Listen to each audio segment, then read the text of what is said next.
സച്ചിദാനന്ദരൂപായ വിശ്വോൽപത്യാദിഹേതവേ താപത്രയവിനാശായ ശ്രീകൃഷ്ണായ വയം നുമഃ. മൂകം കരോതി വാചാലം പങ്കും ലംഘയതേ ഗിരിം യത്കൃപാതമഹം വന്ദേ പരമാനന്ദമാധവം.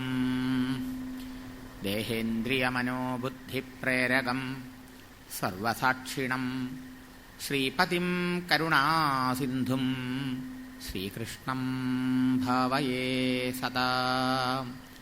ശ്രീമദ്ഭാഗവതാഖ്യോയം പ്രത്യക്ഷകൃഷ്ണ ഏവ ഹി സ്വീകൃതോऽസി മയാ നാഥ മുക്ത്യർത്ഥം ഭവസാഗരേ. മനോരഥോ മദീയോऽയം സഫലഃ സർവഥാ ത്വയാ നിർവിഘ്നേനൈവ കർത്തവ്യ ദാസോഹം തവ കേശവ. ശുഗരൂപപ്രബോധജ്ഞ സർവശാസ്ത്രവിശാരദ ഏതത്കഥാപ്രകാശേന മദജ്ഞാനം വിനാശയ. വന്ദേ നന്ദവ്രജസ്ത്രീണാം പാദരേണുമഭീഷ്ണശ യാസാം ഹരികഥോദ്ഗീതം പുനാദിഭുവനത്രയം. ഹരി ഓം.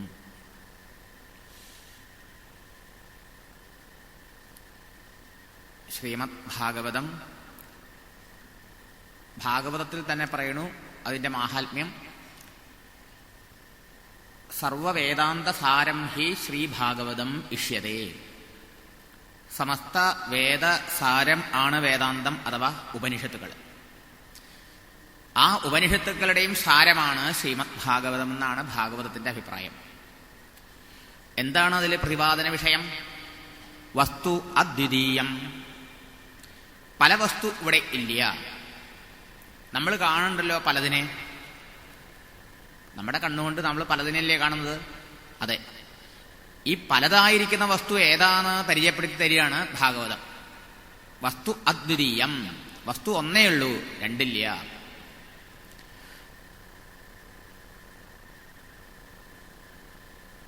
ഏകവും രണ്ടില്ലാത്തതുമായ സത്യം, ബ്രഹ്മം, പരമാത്മാ, ഭഗവാൻ, അതാണ് ഭാഗവതത്തിന്റെ വിഷയം എന്നർത്ഥം. അതാണ് അസന്നിഗ്ധമായിട്ട് പ്രഖ്യാപിച്ചത്. പലതായി കാണുന്നുണ്ടല്ലോ. നോക്കൂ, എത്ര ചെയറുകൾ ഇവിടെ ഉണ്ട്.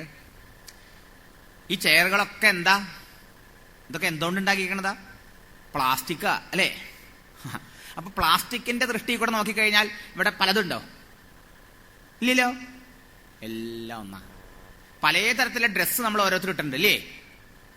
ഓ, അതിന്റെ ഡിസൈൻ, അതിന്റെ ഫാഷൻ, അതിന്റെ നിറം, അതിന് ഓരോരുത്തരും ചിലര് ഉണ്ട്, ചിലര് ഷർട്ട്, ചിലര് വേറൊന്ന്. ഇങ്ങനെ നോക്കുമ്പോ ഒക്കെ വ്യത്യാസമുണ്ട്. വാസ്തവത്തിൽ ഇതെല്ലാത്തിന്റെയും മൂലകാരണം എന്താണ്? ആ വസ്ത്രങ്ങളൊക്കെ നൂലാ, അതല്ലേ പരമാർത്ഥം. അപ്പൊ നൂലായിട്ട് വസ്ത്രങ്ങളെ കണ്ടാലോ പലതുണ്ടോ? പലത് കാണാം, അതേ സമയത്ത് ഒന്നിനെ കാണാം അല്ലേ? അനേകം ആഭരണങ്ങൾ നമ്മൾ അണിയണു. ഈ ആഭരണങ്ങളെ ദൃഷ്ടിയിൽ കാതിലണിയണതൊന്ന്, മൂക്കിലണിയണതൊന്ന്, കയ്യിലണിയണതൊന്ന്, അരയിലണിയണതൊന്ന്, പലതാ. പേര് വേറെ, ആകൃതി വേറെ, ഉപയോഗം വേറെ വേറെ. പക്ഷെ വസ്തു എന്താ? സ്വർണം. അപ്പൊ സ്വർണ്ണ ദൃഷ്ടിയിലൂടെ നോക്കുമ്പോ എല്ലാം ഒന്ന്. നാമരൂപങ്ങളുടെ ദൃഷ്ടിയിൽ നോക്കുമ്പോഴോ പലത്. അപ്പൊ നമ്മളിപ്പോ ഏത് ദൃഷ്ടിയിലൂടെ നോക്കാനാ പരിശീലിച്ചേക്കണേ? ജനിച്ച നാൾ മുതല് നാമരൂപങ്ങളുടെ ദൃഷ്ടിയിലൂടെ നോക്കാനാ. എന്താ കാരണം? ഈ രൂപമാണ് ഞാൻ, ഈ നാമാണ് ഞാൻ എന്ന് ഉറച്ചു വെച്ചിരിക്കുക നമ്മളൊക്കെ. നമ്മളെ എങ്ങനെയാ കണക്കാക്കുക? അങ്ങനെയല്ലേ മറ്റുള്ളവരെ കണക്കാക്കാൻ പറ്റുള്ളൂ. അതെ.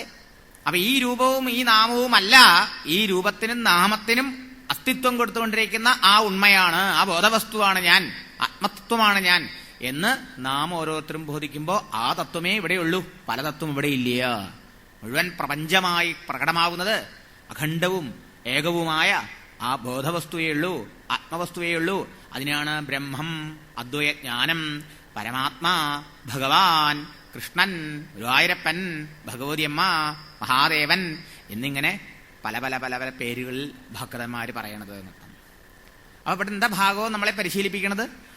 ഈ നാനാത്വമാർന്ന വൈവിധ്യമാർന്ന ജഗത്തിൽ, ഈ ജഗത്തിനെ കണ്ടുകൊണ്ടിരിക്കെ തന്നെ, ഈ ജഗത്തിനെ ഉപയോഗിച്ചുകൊണ്ടിരിക്കെ തന്നെ, ഈ ജഗത്തിൽ നമ്മുടെ ഉത്തരവാദിത്വങ്ങൾ, കർത്തവ്യങ്ങൾ നിർവഹിച്ചുകൊണ്ടിരിക്കെ തന്നെ നമ്മുടെ കാഴ്ചപ്പാട്, നമ്മുടെ ദൃഷ്ടി ഒന്ന് മാറ്റിത്തരിക. ഒരു പുതിയ ദൃഷ്ടിയിലൂടെ അവനവനെയും ലോകത്തെയും നോക്കിക്കാണാനുള്ള കാഴ്ചപ്പാട് ഭാഗവതം നമുക്ക് ഉണ്ടാക്കി തരും. എഴുത്തച്ഛൻ പറഞ്ഞു, ഒന്നായ നിന്നെ ഇഹ രണ്ടെന്നു കണ്ട ആ അളവിലുണ്ടായൊരിണ്ടൽ. സൃഷ്ടിക്ക് മുമ്പ് ഒന്നേ ഉള്ളൂ. ഭഗവാൻ പറയണ്ട അഹമേവ ആസം അഗ്രേ, എല്ലാം ഉണ്ടാവണേന്ന് മുമ്പ് ഞാൻ മാത്രമേ ഉള്ളൂ. സദേവ സൗമ്യ ഇതം അഗ്രേ ആസീന്ന് ഉപനിഷത്ത് പറയും. സത്ത്, ഉണ്മ മാത്രമേ ഉണ്ടായിരുന്നുള്ളൂ എല്ലാത്തിനു മുമ്പ്. അപ്പൊ പലതെങ്ങനെ ഉണ്ടല്ലോ. ഇപ്പോ ആ പലതുണ്ടെങ്കിൽ ആ ഒന്നല്ലേ പലതാവാൻ പറ്റുള്ളൂ. അപ്പൊ ഇതിന്റെയൊക്കെ ആധാരം എന്താ? ആ ഒന്ന് തന്നെ. ആ ഒന്നാണ് ഇപ്പോഴും പല നാമരൂപ വൈവിധ്യമാർന്നിരിക്കുന്നത്. ഒരേ സമുദ്രജലം അനേകം തിരമാലയായും നുരയായും പതയായും ഒക്കെ പ്രകടമാകുന്നത് പോലെ ഈ ഒരു കാഴ്ചപ്പാട്, ഈ ഒരു ദൃഷ്ടി നമ്മൾ വളർത്തിയാൽ രസമായി ജീവിതവും വ്യവഹാരവും. ദൃഷ്ടിം ജ്ഞാനമയീം കൃത്വ പശ്യേൽ ബ്രഹ്മമയം ജഗത്. നാം എന്ത് ചെയ്യണം? ദൃഷ്ടിയെ ജ്ഞാനമയമാക്കി മാറ്റണം. ആ അറിവിന്റെ ദൃഷ്ടിയിലൂടെ നോക്കുമ്പോൾ ഒക്കെ ബ്രഹ്മസ്വരൂപം, ഭഗവത് സ്വരൂപം. ഒരു കടയിൽ നമ്മൾ സ്വർണം വാങ്ങാൻ പോകുന്നു, വേഗം മനസ്സിലാവും. കല്യാണത്തിന് എത്ര പവൻ കൊടുക്കണം, എത്ര പവൻ, ഇങ്ങനെ 100 പവൻ കൊടുക്കാമെന്ന് നിരീക്ഷിച്ചാൽ 100 പവന്റെ ബിസ്ക്കറ്റ് അങ്ങനെ തന്നെ ബാങ്കിൽ നിന്ന് വാങ്ങിക്കൊണ്ട് അങ്ങനെ കൊടുക്കുക ചെയ്യാം. അല്ലല്ലോ, പണ്ടങ്ങളായിട്ടല്ലേ കൊടുക്കുക. ഏതെല്ലാം ഡിസൈൻ, ഏതെല്ലാം നിറം അല്ലേ, അതൊക്കെ വാങ്ങി കടയിൽ പോയിട്ട് അവിടത്തൊക്കെ വാങ്ങി നിങ്ങൾ ഏത് സെലക്ട് ചെയ്താലും വിരോധമില്ല. അവസാനം എന്തിനാ വില കൊടുക്കണത്? അതൊക്കെ ആ മിഷനിൽ വെച്ചിട്ട് തൂക്കി നോക്കി അല്ലേ. തൂക്കി നോക്കിയിട്ട് ആ തൂക്കത്തിനാണ് കാശ്. അപ്പൊ എന്തിനാ തൂക്കിയത്? സ്വർണത്തെ. അപ്പൊ ആ കടക്കാരന്, ഉടമസ്ഥനിപ്പോ അതില് സ്വർണബുദ്ധിയാന്നർത്ഥം. പക്ഷെ നമുക്കോ അത് നെക്ലേസ്, അത് മാല, അത് ഏതെല്ലാം തരത്തിലുള്ളത് അല്ലേ, ഇതുപോലെയാണ്. അവ കണ്ണുകൊണ്ട് കാണും. പക്ഷേ ഇത് മാത്രമാണ് സത്യം നമ്മൾ വിശ്വസിച്ചു പോയാലോ പെട്ടു. ഭയമാണെന്നർത്ഥം, ടെൻഷനാണ്. ശത്രു, മിത്രം, എന്റെ, നിന്റെ എന്ന് വേണ്ട, ഇതെല്ലാനും നമുക്ക് ഭയം ഉണ്ടാക്കും, ദുഃഖം ഉണ്ടാക്കും. മിണ്ടാവതല്ല. ആ രണ്ടെന്ന് കണ്ട അളവിൽ ഉണ്ടൽ വിഷമം മിണ്ടാവതല്ല. പറഞ്ഞറിയിക്കാൻ പറ്റണില്ല. നമ്മളൊക്കെ അനുഭവിച്ചുകൊണ്ടിരിക്കണം. അതുകൊണ്ട് തന്നെയാ ഉള്ളിന്റെ ഉള്ളിൽ നമുക്ക് ബോധം ഉണ്ടാവണം. ഇതൊന്നും, ഈ പലതൊന്നും സത്യമല്ല, ഒന്നാണ് എല്ലാമായി വിളങ്ങണത്. ഈ ഒരു ബോധം നമ്മുടെ ഉള്ളിൽ ഊട്ടിയുറപ്പിക്കപ്പെടണം. 7ാമത്തെ ദിവസം ഭാഗവത സപ്താഹം കഴിയുമ്പോ ശ്രീ പരീക്ഷത്തിനുണ്ടായ അനുഭവം എന്താ? ദശന്തം തക്ഷകം, കടിക്കാൻ വരുന്ന തക്ഷകനോ, ലേലിഹാനം തടിക്കപ്പെടുന്ന ദേഹമോ, ഈ പ്രപഞ്ചമോ ആത്മാവിൽ നിന്ന് വേറിട്ടില്ല എന്ന് അദ്ദേഹത്തിന് ബോധ്യായി. ആ ബോധം വന്നപ്പോഴാണ് അദ്ദേഹത്തിന് പരിഭ്രമമില്ലാണ്ടായി, ഭയമില്ലാണ്ടായി അല്ലേ. ഈ അവസ്ഥയിലേക്കാണ് ഭാഗവതം നമ്മെ കൂട്ടിയിട്ട് പോകുന്നത്. അതാണ് ഇതിന്റെ ഉദ്ദേശം. നോക്കൂ, ഇവിടെ ദ്വിതീയാത് വൈ ഭയം ഭവതി എന്ന് വേദം. പലത് സത്യമെന്നെടുത്താൽ ഭയായി നർത്ഥം. ഏകത്വത്തിലേ ശാന്തിയുള്ളൂ. തത്ര കോ മോഹഃ കശോക ഏകത്വം അനുപശ്യത. ഋഷി ചോദിക്കുക, ഏകത്വം കാണുന്നവന് എവിടെ ഭയം, എവിടെ ശോകം, എവിടെയാണ്? ആരുണ്ട് നീക്കാൻ? ഇല്ല. തതോന വിജുഗുപ്സതേന, വെറുപ്പോ വിദ്വേഷോ മത്സരോ ഇതൊക്കെ നമ്മുടെ മനസ്സിൽ നിന്ന് പോകണമെങ്കിൽ ഈ ഏകത്വത്തിൽ മാത്രമേ ആവൂ, നാനാത്വത്തിൽ ആവില്ല എന്നർത്ഥം. നാനാത്വം സത്യമാണെന്ന് പഠിപ്പിക്കാൻ ഭാഗവതം വേണ്ട, അധ്യാത്മശാസ്ത്രങ്ങൾ വേണ്ട. വേണോ? ഇത് നമ്മുടെ അനുഭവം. നമ്മൾ ഈ കാണുന്നതും കേൾക്കുന്നതും അല്ല സത്യം. സത്യം ഇതിന്റെ അപ്പുറത്താണെന്ന് കാണിച്ചു തരികയാണ് ഭാഗവതം. അതുകൊണ്ട് വസ്തു അദ്വിതീയം, രണ്ടില്ലാത്ത ഒരു വസ്തുവുള്ളൂ ഇവിടെ. അതിന്റെ പേരാണ് കേവല വസ്തു. കേവലം ഒന്ന്. അതേതാ? കാലം, ദേശം, വസ്തു, പ്രപഞ്ചം, ഇതിനൊക്കെ അതീതമായി, ഇതൊക്കെ ഉണ്ടാവണേ മുമ്പുള്ളതായി, ഈ സമസ്ത കാലമായും ദേശമായും വസ്തുവായും സ്വന്തം ശക്തിയാകുന്ന മായയിലൂടെ പ്രകടമായി നിൽക്കുന്ന ആ പരമാത്മ ഭഗവാൻ, അതാണ് ഇവിടെയുള്ളൂ. അതിൽ നിഷ്ഠ വരണം. തന്നിഷ്ഠം, വസ്തു അദ്വിതീയം, തന്നിഷ്ഠം, അതിലുറപ്പ്, നിഷ്ഠ. ഇതാണ് സത്യം. കാണുന്ന ഞാനും കാണപ്പെടുന്ന പ്രപഞ്ചവും ആത്യന്തികമായ എന്താണ്? ഒരേ ഒരു ഭഗവാന്റെ ലീല. ആ ഭഗവാൻ ഭയമാണിതെല്ലാം. സർവം വിഷ്ണുമയം ജഗത് എന്നൊക്കെ അവിടെയൊക്കെ എഴുതി വെച്ചിട്ടില്ലേ, നമ്മൾ കാണുന്നില്ലേ ബോർഡുകള്? ഇതാണ് സത്യം. അതൊന്നു കൺമതത് നാരായണ പ്രതിമ വാസുദേവ സർവമിതി ഈശാവാസ്യമിതം സർവം കൈശ്വരൻ പുരുഷേവ ഇതകം സർവം. തക്ക പരമപുരുഷൻ, പരമ്പൊരുൾ. ഈ ബോധം നമ്മുടെ മനസ്സിലിങ്ങനെ അടിച്ചുറപ്പിച്ചോണം. അല്ലാണ്ട് കുറേ കഥകൾ കേട്ട് കഥയില്ലാണ്ടായി പോകാൻ പാടില്ല എന്നർത്ഥം. ഞാൻ സ്വാമിജി പറയും, കഥ കേട്ട ആൾക്കാർ കഥയില്ലാത്തവരായി തീരാ, കഥാഗോഹതയുടെ ഉള്ളിലേക്ക് കടന്നു പോകണില്ല എന്നർത്ഥം. അപ്പൊ ഇത് മനസ്സിൽ വെച്ചുകൊണ്ടാണ് കഥകളൊക്കെ കേൾക്കേണ്ടതും കഥകളുടെയൊക്കെ താല്പര്യം നമ്മൾ ഉൾക്കൊള്ളേണ്ടതും എന്നർത്ഥം. എന്തിനാ ഈ കഥ പറഞ്ഞത്, എന്തിനാ ഈ കഥ ഞാൻ കേട്ടത്, ഈ കഴിഞ്ഞെല്ലാം കേട്ട കഥയല്ലേ, ഇക്കൊല്ലം പറയണത് തന്നെയല്ലേ, അതെന്നല്ലേ ഞാൻ അങ്ങനെ ആലോചിച്ച് നോക്കൂ. അപ്പൊ ഇതിൽ എന്തുണ്ടാവും? ഈ നാമരൂപങ്ങളിലുള്ള ഭ്രമം ഒഴിവാവും. അതിന്റെ പേരാണ് അനാസക്തി അഥവാ വിഷയ വിരക്തി. ആസക്തി എന്തുകൊണ്ടാ? ഈ രൂപവും നാമവും സത്യം എന്ന് വിചാരിക്കണോണ്ടാണ്. രൂപവും നാമവും സത്യമല്ല, രൂപവും നാമം താൽക്കാലികങ്ങളാണ്. അതിനെ സത്യം എന്ന് വിചാരിച്ച് ആശ്രയിച്ചാലോ ദുഃഖമേ ഉണ്ടാവൂ. അത് നമ്മളെ കണ്ണീര് കുടിപ്പിക്കും. ഈ രൂപവും നാമവും മാറുവേ അല്ലേ? എന്നാലോ ഈ രൂപമേ മാറുന്നുള്ളൂ. രൂപം മാറുമ്പോ അതിന്റെ പേരേ മാറുന്നുള്ളൂ. വസ്തുവിന് ഒരു മാറ്റവും സംഭവിക്കുന്നില്ല. മാല ഒരുക്കി വളയാക്കി, വള മാറ്റി പിന്നെ മോതിരാക്കി അല്ലേ, അതൊരുക്കി വേറൊന്നാക്കി പാദസരാക്കി. സ്വർണത്തിനൊരു മാറ്റം വരുന്നില്ലല്ലോ. ഇതുപോലെയാണ് എന്റെ സ്വരൂപം, ഞാനതാണ്, ഈ പ്രപഞ്ചം അതാണ്, ഈ പ്രപഞ്ചത്തെ അവിടെ ഇരിക്കട്ടെ, ഞാനതാണെന്ന് ബോധിച്ചാൽ നമുക്ക് സമാധാനമായി. അല്ലാത്തോടത്തോളം കാലം സമാധാനവും ശാന്തി ലോകത്തിൽ എവിടെ പോയാലും കിട്ടാനില്ല എന്നർത്ഥം. നന്യസ്പന്ധ അയനായ വിദ്യതയെന്ന് ഋഷി അടിവരയിട്ട് അണ്ടർലൈൻ ചെയ്തു പറഞ്ഞു. വേറെ രണ്ടാമതൊരു ഷോർട്ട് കട്ടില്ല എന്നർത്ഥം. എല്ലാവരും ഷോർട്ട് കട്ടാ നോക്കണേ പോലെ, ഷോർട്ട് കട്ടില്ല എവിടെ എന്നർത്ഥം. ഇതാണ് ഷോർട്ട് കട്ട്. നാമരൂപങ്ങളിൽ നിന്ന് അതിന്റെ ആധാരത്തിലേക്ക് ശ്രദ്ധ തിരിക്കൂ, അതിന്റെ ഉണ്മയിലേക്ക് ശ്രദ്ധ തിരിക്കൂ. പുറത്ത് നാമരൂപങ്ങൾക്ക് ആധാരമായി ഉണ്മയായിട്ടും അകത്തോ ആ ഉണ്മയെ അറിയുന്ന ബോധമായിട്ടും കുടികൊള്ളുന്നു ആ സത്ത. രണ്ടും രണ്ടല്ല, ഒന്ന് തന്നെ എന്നർത്ഥം. കാലത്തിനും ദേശത്തിനും അതീതമായിരിക്കുന്ന അഖണ്ഡ വസ്തുവാണ് ബോധം. അതാണ്, അതിലാണ് എല്ലാ വസ്തുവും നിലനിൽക്കുന്നത്. അതാണ് ഈ മുഴുവൻ പ്രപഞ്ചത്തിന്റെയും അസ്തിത്വം, ആധാരം, എക്സിസ്റ്റൻസ്. വസ്തു അദ്വിതീയം, തന്നിഷ്ഠം. അപ്പൊ അതിന്റെ ഫലം എന്താ? കൈവല്യ ഏകപ്രയോജനം. കൈവല്യാണ് അതിന്റെ പ്രയോജനം. കൈവല്യം എന്നതാ നമ്മൾ പറയാം പൊതുവെ മോക്ഷം എന്നാ അല്ലേ? കേവലസ്യ ഭാവഹ എന്നാ. കേവല വസ്തു ഒന്ന് വസ്തുവുള്ളൂ, അവിടെ ഒന്നേ ഉള്ളൂ. ആ ഒന്നിന്റെ ആ അനുഭൂതി, ആ ഒന്നേ ഉള്ളൂ എന്നുള്ള ആ ഉറപ്പ്, അതന്നെയാണ് മോക്ഷം. ബന്ധം എന്താ? ബന്ധം പലത് കാണുമ്പോഴേ ഉള്ളൂ മോഹം. അതുകൊണ്ടാണ് ബന്ധം ഉണ്ടാവണം നൃത്തം. തന്നെ ദേഹമാണെന്ന് എടുത്തതുകൊണ്ടാണ് പലതുണ്ട് തോന്നിയതേ. ഞാൻ ആ അദ്വിതീയ വസ്തുവാണ് സാക്ഷാത്കരിക്കുന്നതോടുകൂടി പിന്നെ പരിമിതികളില്ല. കാലത്തിനും ദേശത്തിനും അതീതമായ വസ്തുവിന് പരിമിതികളില്ല. പരിമിതികളാണ് ബന്ധം. കാലം കൊണ്ട് പരിമിതി, ദേശം കൊണ്ട് പരിമിതി, വസ്തു കൊണ്ട് പരിമിതി. ഈ ദേഹം നമ്മളെന്ന് വിചാരിക്കുമ്പോഴോ ഞാൻ കുറച്ച് വർഷം മുമ്പ് ജനിച്ചവന് കുറച്ച് വർഷം ചാവൂലോ അല്ലേ? ദേശം കൊണ്ട് പരിമിതമായില്ലേ? ഇനിയോ കാലം കൊണ്ട് പരിമിതമായി. കുറച്ച് വർഷം മുമ്പ് ഉണ്ട്, ഇനി കുറച്ച് വർഷം ഇല്ലാണ്ടാവും. ദേശം കൊണ്ട് പരിമിതി, ഇപ്പൊ വീട്ടിലില്ല, ഇപ്പൊ ഇവിടെ ഉണ്ട്. ഇപ്പൊ ശരീരം ഇവിടെയുള്ളൂ അല്ലേ? ഈ യാഗശാലയില, ഇപ്പൊ വേറെ ഇടത്തില്ല. വസ്തു കൊണ്ട് പരിമിതി എന്താ? ഈ ദേഹത്തിലേ ഉള്ളൂ ഞാൻ, ആ ദേഹത്തിലൊന്നും ഞാനില്ല. ശരിയല്ലേ? ഇങ്ങനെ വസ്തു കൊണ്ട്, കാലം കൊണ്ട്, ദേശം കൊണ്ട്, വസ്തു കൊണ്ട്, മൂന്ന് കൊണ്ടാണ് ഈ ലോകത്തിലെ എല്ലാത്തിനും പരിമിതി. അതുകൊണ്ടാണ് സത്യസ്വരൂപനെ ഈശ്വരനെ പറഞ്ഞ കാലദേശാവധിഭ്യാം നിർമുക്തം നിത്യമുക്തം എടുത്ത് പറഞ്ഞത്. കാലം കൊണ്ട്, ദേശം കൊണ്ട്, വസ്തു കൊണ്ടൊന്നും ലിമിറ്റേഷൻ ഇല്ല, പരിമിതിയില്ല, സീമിതത്വമില്ല. ഇതിനൊക്കെ അതീതം. അതാണ് നിത്യവസ്തു, ശാശ്വത വസ്തു. ആ വസ്തുവിനെയാണ് നമുക്ക് ഭാഗവതം പരിചയപ്പെടുത്തി തരണം എന്നർത്ഥം.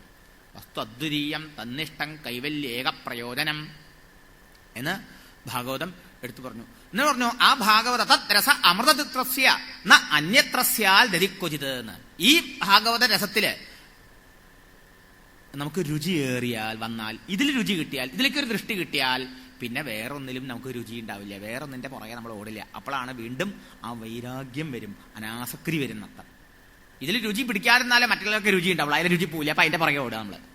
എത്ര കിട്ടിയാലും പോരാ. അധികാരം, സ്ഥാനം, മാനം, പണം, പ്രതാപം, പേര്, പ്രശസ്തി എന്ന് വേണ്ട എന്തിന്റെയൊക്കെ പുറകെ നമ്മൾ ഓടണത് ആലോചിച്ച് നോക്കൂ ലോകം. ആ ഓട്ടത്തിലോ എന്തിനു വേണ്ടി നമ്മൾ ഓടണോ അത് നമുക്ക് മിസ് ചെയ്യണം. അതിന് പുറത്തോടിയിട്ട് കാര്യമില്ല. അതിന് തന്നിലേക്ക് തന്നെ തിരിയാണ് വേണ്ടതെന്നർത്ഥം. ഇതാണ് ഭാഗവതത്തിന്റെ പരമമായിട്ടുള്ളതായ ഉപദേശം. ഈ ഭാഗവതം അതെങ്ങനെ നമുക്ക് സാധിപ്പിച്ചു തരും? അതിന് ഒരു പദ്ധതി ഉണ്ടാക്കിയിട്ടുണ്ട്. ഭക്രിയ വിരക്രിയ ജ്ഞാനേന വിവിച്യ ആത്മനിചിന്തയെ എന്നുള്ളതാണ് ഭാഗവത മതം. കേവലമായിട്ടുള്ളതായ ജ്ഞാനം മാത്രമല്ല അവിടെ. ആ ജ്ഞാനം അനുഭവമാകാൻ വിഷയങ്ങളിൽ അനാസക്തി വരണം. നാമരൂപങ്ങളിലുള്ള അനാസക്തി, അതാണ് വൈരാഗ്യം. അത് വരാൻ ഈശ്വര ഭക്തി വളർത്തണം എന്നർത്ഥം. അപ്പൊ ഭക്തിയിലൂടെ ഈ അദ്വിതീയമായ സത്യത്തിന്റെ സാക്ഷാത്കാരാനുഭൂതിയിലേക്കാണ് നമ്മളെ ഭാഗവതം കൂട്ടിയിട്ട് പോകുന്നത് എന്നർത്ഥം. വേദവ്യാസ മഹർഷി ബ്രഹ്മസൂത്രം രചിച്ചു എന്നാണ്. ബ്രഹ്മസൂത്ര രചനയോടുകൂടി കഴിഞ്ഞു എല്ലാം. ബ്രഹ്മസൂത്രത്തിൽ മുഴുവൻ ഉപനിഷത്തുക്കളുടെയും സമന്വയമാണെന്നർത്ഥം. ഗീതയും ഉപനിഷത്തുക്കളിലും പറഞ്ഞ ആശയങ്ങൾ മുഴുവനും അതിൽ സമന്വയിച്ച് പറഞ്ഞിരിക്കുക. ഇനി അതിലപ്പുറത്ത് പരമമായ സത്യത്തെക്കുറിച്ച് പറയാനൊന്നില്ല. അവസാനത്തെ വാക്കത്. അത് എഴുതിയിട്ടും അദ്ദേഹത്തിന് സമാധാനം ഉണ്ടായില്ല, സന്തോഷം ഉണ്ടായില്ല എന്ന് പറഞ്ഞാൽ എന്താർത്ഥം? അദ്ദേഹം ഈശ്വരാവതാരത്തിന് സന്തോഷമില്ല, സമാധാനമില്ല, അദ്ദേഹം നമ്മളെ മാതിരി അജ്ഞാനി എന്നർത്ഥം അല്ല. ഇതൊരു തത്വം നമ്മളെ പഠിപ്പിക്കാനാ. അതായത് നമ്മൾ ഓരോരുത്തരും ഗീത മുഴുവനും പഠിച്ചു, ഉപനിഷത്ത് മുഴുവനും പഠിച്ചു, ബ്രഹ്മസൂത്രം മുഴുവനും പഠിച്ചു, എന്നിട്ടും സമാധാനമില്ല. അതാ എന്ന് പറഞ്ഞാൽ ബുദ്ധിക്ക് തൃപ്തിയൊന്നും നടത്താം. ഇന്റലക്ച്വലി എല്ലാം ബ്രഹ്മം എന്നുള്ളത് ബോധം വന്നു, ബുദ്ധിപരമായി മനസ്സിലായി. പക്ഷേ മനസ്സിന്റെ ദാഹം മാറിയിട്ടില്ല, മനസ്സിന് തൃപ്തി കിട്ടിയിട്ടില്ല, മനസ്സിനത് പിടികിട്ടിയിട്ടില്ല എന്നർത്ഥം. അത് അനുഭവമായിട്ടില്ല എന്നർത്ഥം.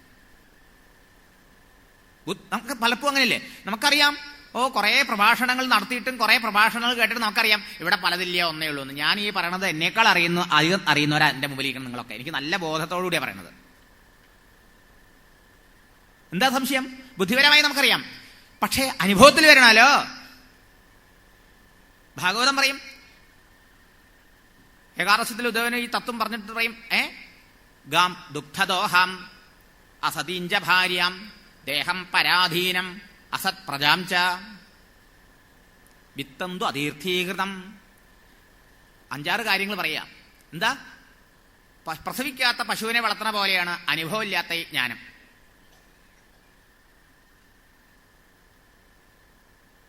ഭാര്യ വൈകുന്നേരമായ പരപുരുഷനെ അന്വേഷിച്ചു പോകും. അങ്ങനെ അയാളുടെ ഭാര്യയുടെ ഭർത്താവായ അയാളുടെ സമാധാന അവസ്ഥ എന്താവും? അതുപോലെയാണ് ഈ അനുഭവത്തിലെത്താത്ത ജ്ഞാനം. ഭാര്യ വേശിയാവുക. ദേഹം പരാധീനം, എഴുന്നേൽക്കാനൊന്ന് പരാശ്രയം വേണം, ബാത്റൂമിൽ പോകണമെങ്കിൽ വേണം, കുളിക്കണമെങ്കിൽ വേണം, എല്ലാത്തിനും വേറൊരാളുടെ പരാശ്രയം വേണ്ടി വന്നാൽ എന്തൊരു ദുഃഖ. ഇതുപോലെ അത്ര ഈ അറിവ് ഉണ്ടായിട്ട് നമ്മൾ ദുഃഖിക്കും. അസൽ പ്രജാംജ, പറഞ്ഞാൽ കേൾക്കാത്ത കുരുത്തം കെട്ട മക്കൾക്ക് അവരുടെ അച്ഛനും അമ്മ ആവേണ്ടി വന്നു. എന്താ സ്ഥിതി? ദുഃഖേ തരുള്ളൂ ഇതൊക്കെ അല്ലേ? ഇതുപോലെയാണ് ഈ അറിവ് നമുക്ക് ദുഃഖം തീരാത്തത്, നമുക്ക് സമാധാനം തരാത്തത്, ദുഃഖത്തിന് കാരണമാവുള്ളൂ. പോരാ, വിത്തം അതീർത്ഥീകൃതം, ദാനത്തിനും ധർമ്മത്തിനും ഉപയോഗിക്കാത്തവന്റെ സ്വത്തുപോലെ യക്ഷവിത്തം, അതും ഭയത്തിനും ദുഃഖത്തിനും കാരണം. അതുപോലെയാണ് ഈ അറിവ്, അനുഭവത്തിലെത്താത്ത അറിവ്. നീ പോരാ, വാചം മയാഹീനം, നാവ് കൊണ്ട് നാട്ടുവർത്താനം, വീട്ടുവർത്താനം, രാഷ്ട്രീയം മുഴുവൻ പ്രസംഗിക്കും, നാമം ജപിക്കാൻ തോന്നില്ല, ഭഗവാന്റെ കീർത്തനങ്ങൾ പാടാൻ തോന്നില്ല, ഭഗവാനെ കുറിച്ച് പറയാൻ തോന്നില്ല, എങ്കിൽ അവന്റെ നാവ് അവന് ദുഃഖത്തിന് കാരണമാവുള്ളൂ. ഇതുപോലെയാണ് ഇവന്റെ അറിവ് എന്ന് എത്ര ഉദാഹരണങ്ങളാണ് പറഞ്ഞത്. അപ്പോ വെറും ഭൗതികമായിട്ടുള്ള ഒരു കസർത്തല്ല വേദാന്തം, വെറും ഇന്റലക്ച്വൽ എക്സർസൈസ് അല്ല. വാചാ വേദാന്തികളെ ഉച്ചിഷ്ടം കഴിക്കുന്നവരോടാണ്, എച്ചിരി കഴിക്കുന്നവരോടാണ് മഹാത്മാക്കളെ വിശേഷിപ്പിച്ചിട്ടുള്ളത്. പിന്നെയോ ആ ബുദ്ധിപരമായി സിദ്ധാന്തപരമായി മനസ്സിലാക്കിയ ആ ബ്രഹ്മസൂത്ര ആശയം നമുക്ക് അനുഭൂതിയിലെത്തണം.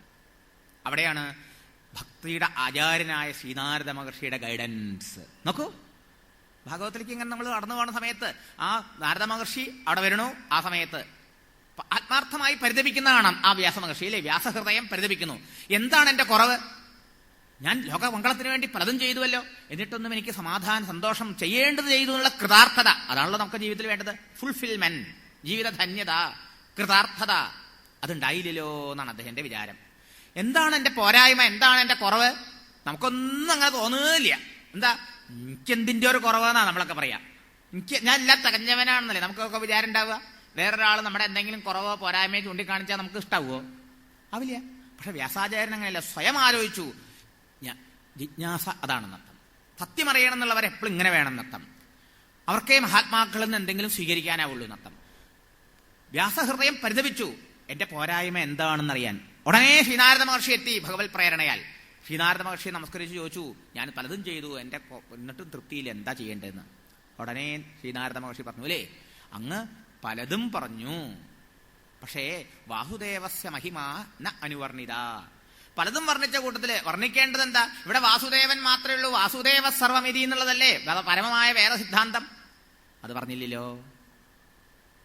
ഇതോ ജഗസ്ഥാന നിരോധമംഹസാം, യാതൊരുവനിൽ നിന്നാണോ ഈ സമസ്ത ജഗത്തും വെള്ളത്തിൽ തിരവെന്ന പോലെ ഉണ്ടാവണതും നിലനിൽക്കുന്നതും ലയിക്കുന്നതും, യാതൊരുവനെ കൂടാതെ ഈ സമസ്ത ജഗത്തും വെറും പ്രതീത മാത്രമാണോ? യാതൊരുവനാണോ ഈ ജഗന്മയനായിട്ടിരിക്കുന്നത്? ഏതൊരു വിശ്വനാഥനാണോ വിശ്വരൂപമൂർത്തിയായിരിക്കുന്നത് ആ പരമമായ യാഥാർത്ഥ്യം, അതാണ് ഈശ്വരന്റെ മഹിമ. യഥാവാനസ്യ മഹിമ, വേദം ഈ കാണായ അത്രയും അവന്റെ മഹിമ, അവന്റെ മഹിമയാണത്. അത് പറഞ്ഞില്ല. മാത്രമല്ല ഉപനിഷത്ത് പ്രതിപാദിതമായ ജ്ഞാനം പോലും ഈശ്വര പ്രേമം കൊണ്ട് മനസ്സ് പരിശുദ്ധമാകാത്തവന് അനുഭവത്തിലെത്തില്ല. കർമ്മം പോലും ഈശ്വര ഭക്തിയില്ലെങ്കിൽ, ഈശ്വര അർപ്പണമായില്ലെങ്കിൽ ചിത്തശുദ്ധിക്കും തദ്വാര അത് ആത്മാനുഭൂതിക്കും സഹായിക്കില്ല.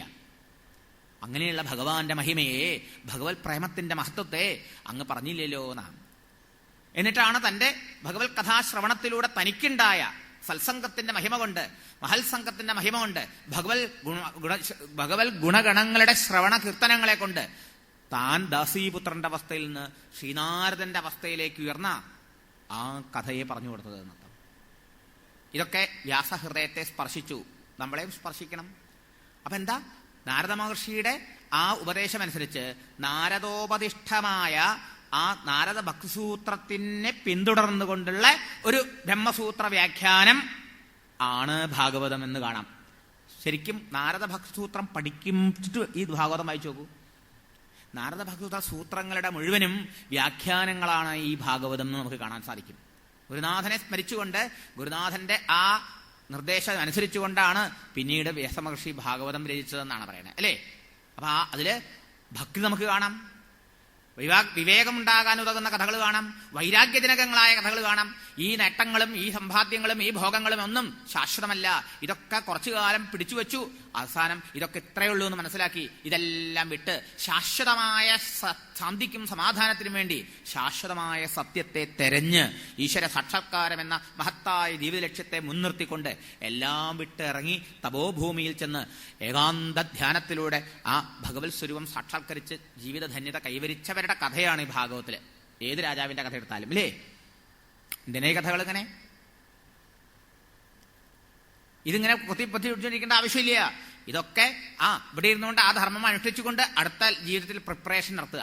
നിങ്ങൾ ആലോചിച്ച് നോക്കൂ, 60 വയസ്സ് വരെ രാജ്യം ഭരിച്ച രാജാവ് 60 വയസ്സിന് ശേഷം, റിട്ടയർമെന്റിന് ശേഷം ചെറുപ്പക്കാരനായ മകനെ രാജ്യമേൽപ്പിച്ചുകൊണ്ട് കൊട്ടാരത്തിൽ നിന്ന് ഒന്നും കൊണ്ടുപോയിട്ടില്ല കാട്ടിലേക്ക്. കൊട്ടാരത്തിൽ ഒരു സൗകര്യവും ഇല്ലാതെ വെറും ഒരു മരവരിയും വെറും ഒരു ദ്രാക്ഷമാലയും ഏന്തിക്കൊണ്ട് ആ പ്രകൃതിയോട് അണങ്ങിക്കൊണ്ട് ആ വളരെ സിമ്പിളായിട്ടുള്ള ജീവിതം നയിച്ചുകൊണ്ട് ആ കാട്ടിൽ പോയിരുന്ന് മനസ്സിനെ ഭഗവാനിൽ ഉറപ്പിക്കാൻ ശ്രമിച്ചു സാക്ഷാത്കരിച്ചു എന്ന് വന്നാൽ അവര് ഈ കൊട്ടാരത്തിൽ നിന്ന് ഭോഗലാലസ ജീവിതം നയിച്ചിരുന്നുവെങ്കിൽ അത് സാധിക്കുമോ? അപ്പൊ ശരിക്കും പറഞ്ഞാൽ അടുത്ത ആശ്രമത്തിലേക്ക്, അഥവാ ആ പരമമായ ധ്യാനത്തിലൂടെ സത്യസാക്ഷാത്കാരത്തിന് തന്റെ മനസ്സിനെ പാകപ്പെടുത്തുകയായിരുന്നുണ്ടാവില്ലേ അവരിവിടെ ചെയ്തിട്ടുണ്ടാവുക? ആലോചിച്ച് നോക്കൂ. നമുക്ക് പറ്റണില്ലല്ലോ പോവാൻ. നമുക്കൊരു മാസം ഇവിടുന്ന് മാറി എവിടെയെങ്കിലും പോയിരുന്നിട്ട് ഭഗവത് ചിന്തനത്തിലിരിക്കാന്ന് വെച്ചാൽ പറ്റണില്ലല്ലോ. ഒരാഴ്ച ഇവിടെ താമസിക്കാൻ സത്രത്തിന് വന്നവർ തന്നെ എല്ലാ ദിവസവും മിനിമം ഒരു പ്രാവശ്യമെങ്കിലും ഫോൺ ചെയ്യണ്ടേ വീട്ടിലേക്ക്, അല്ലേ? മിനിമം. ആലോചിച്ച് നോക്കുക. മനസ്സാ അവിടെ നിന്ന് ഉടക്കി ഇടയ്ക്കിടയ്ക്ക് ചിന്തിച്ചു നോക്കുക. ഇവർക്ക് എങ്ങനെ സാധിച്ചു? ഇവർ പിന്നെ കൊട്ടാരത്തേക്ക് തിരിച്ചു വന്നിട്ടില്ല എന്നർത്ഥം. അപ്പോ അകത്ത് നിസ്സംഗത പരിശീലിച്ചു അവരെ എന്നർത്ഥം. പുറത്തോ അവരുടെ ഉത്തരവാദിത്വങ്ങൾ, ദൗത്യങ്ങള്, സർവേശ്വരൻ തന്ന ദൗത്യം സർവേശ്വരന്റെ ആരാധനയായിട്ട് ഈശ്വരബുദ്ധിയാ കർമ്മയോഗമായി അനുഷ്ഠിച്ചു അവര്. അങ്ങനെ മനസ്സിനെ പാകപ്പെടുത്തിയിട്ടുണ്ടാവണം എന്നല്ലേ നമ്മൾ വിചാരിക്കേണ്ടത്. ഇങ്ങനെ ഗൃഹസ്ഥത്തിലിരുന്ന് അല്ലെങ്കിൽ ലോകത്തിൽ വാണുകൊണ്ട് ഈ ലോകത്തിലെ വാഴ്ച, ഉത്തരവാദിത്വങ്ങൾ ഇതുപോലെ ഈശ്വരാർപ്പണ ബുദ്ധിയ കർമ്മയോഗ മനോഭാവത്തോടുകൂടി അനുഷ്ഠിച്ചു വെച്ചാൽ നമുക്കും ഈ നിസ്സംഗത ഒരു സ്റ്റേജത്തില്ലേ? ഇതൊന്നല്ല കാര്യം ശാശ്വതം. ഇതിൽ പിടിച്ചു തൂങ്ങേണ്ട ആവശ്യമില്ല. അധികാരത്തിലും സ്ഥാനമാനങ്ങളിലും പണത്തിലും പ്രതാപത്തിലും ഒക്കെ പിടിച്ചു തൂങ്ങേണ്ട ആവശ്യമില്ല, കടിച്ചു തൂങ്ങേണ്ട ആവശ്യമില്ല. വേണ്ടവരെടുത്തോട്ടെ അടുത്ത സ്റ്റേജിലേക്ക് ഉയരാൻ മാനസികമായി ഒരു വളർച്ച, ഒരു മെച്യൂരിറ്റി നമുക്കും വരില്ലേ എന്നാ ഭാഗവതം ശരിക്കും ശ്രദ്ധിച്ചു നോക്കിയാൽ. ഇതിനല്ലേ ഭാഗവത കഥ പറഞ്ഞിട്ടുണ്ടാവുക? ഇതെന്റെ ഒരു ചിന്താഗതിയാണേ. ഇങ്ങനെയൊക്കെ ആ വഴിയില്ലേ? ഇങ്ങനെയാണെങ്കിൽ നമുക്ക് വല്ല ഗുണമുണ്ടാവും നട്ടം ആട്ടെ. അതാണ് ഭാഗവത്തിലെ ആദ്യം മാഹാത്മ്യത്തില് ഈ ഒരു കഥ പറഞ്ഞു വെച്ചിരിക്കുക. എന്ത്? ഭക്തിയുടെ കഥ പറഞ്ഞുകൊണ്ടിരിക്കുക. നോക്കൂ, കേവലം നമ്മളൊക്കെ ഭക്തി എന്ന് പറഞ്ഞു കഴിഞ്ഞാൽ അതായിരിക്കുന്നത് ഒന്ന് അമ്പലത്തിൽ പോയി ഒരു വഴിപാട് കഴിച്ചു, ഒരു നെയ്വിളക്ക് വെച്ചു. നമ്മുടെ ഭക്തി എന്ന് പറഞ്ഞു കഴിഞ്ഞാൽ പിറന്നാൾ ദിവസം ഒരു വഴിപാടും കഴിച്ചു, കേമായി. ഇനി ഒന്നും ചെയ്യേണ്ട ആവശ്യമില്ല. ഇതോടെ നമ്മുടെ മതം തീർന്നു ഹിന്ദുക്കളെ സംബന്ധിച്ചിടത്തോളം, അല്ലേ? പക്ഷെ അതോടെ ആരംഭിക്കണില്ലേ ഉള്ളൂ. ആരാണ് ആ ക്ഷേത്രം? എന്താ ക്ഷേത്രം? ആ ക്ഷേത്രം നമ്മളുമായിട്ട് എന്താ ബന്ധം? ആ ക്ഷേത്രത്തിലിരിക്കുന്ന ദേവൻ ആരാ? അതെന്തിനാ അതിൻ്റെ ഉള്ളിൽ ഇരുട്ടുകുറി, അതിനെന്തിനാ ഒരു കർത്തവിഗ്രഹം, അതിനെന്തിനാ അങ്ങനെ വിളക്ക് വെച്ചത്, അതെന്തിനാ ഇങ്ങനെ ദീപാരാധന ചെയ്യണത്, അതിലെ പൂജയുടെ തത്വം എന്താ, അതും നമ്മുടെ ജീവിതമായിട്ട് എന്താ ബന്ധം, ഇതൊക്കെ മനസ്സിലാക്കുമ്പോഴല്ലേ അതിനപ്പുറത്ത് സത്സംഗത്തിൽ പങ്കെടുത്താലല്ലേ. പക്ഷെ പൊതുവെ നമ്മൾ അങ്ങനെയാണ്, സത്സംഗം അവിടെ നടന്നോളും, അതിൽ നിന്ന് പോയി വട്ടം കറങ്ങിയിട്ട് പോകുന്നു അല്ലേ.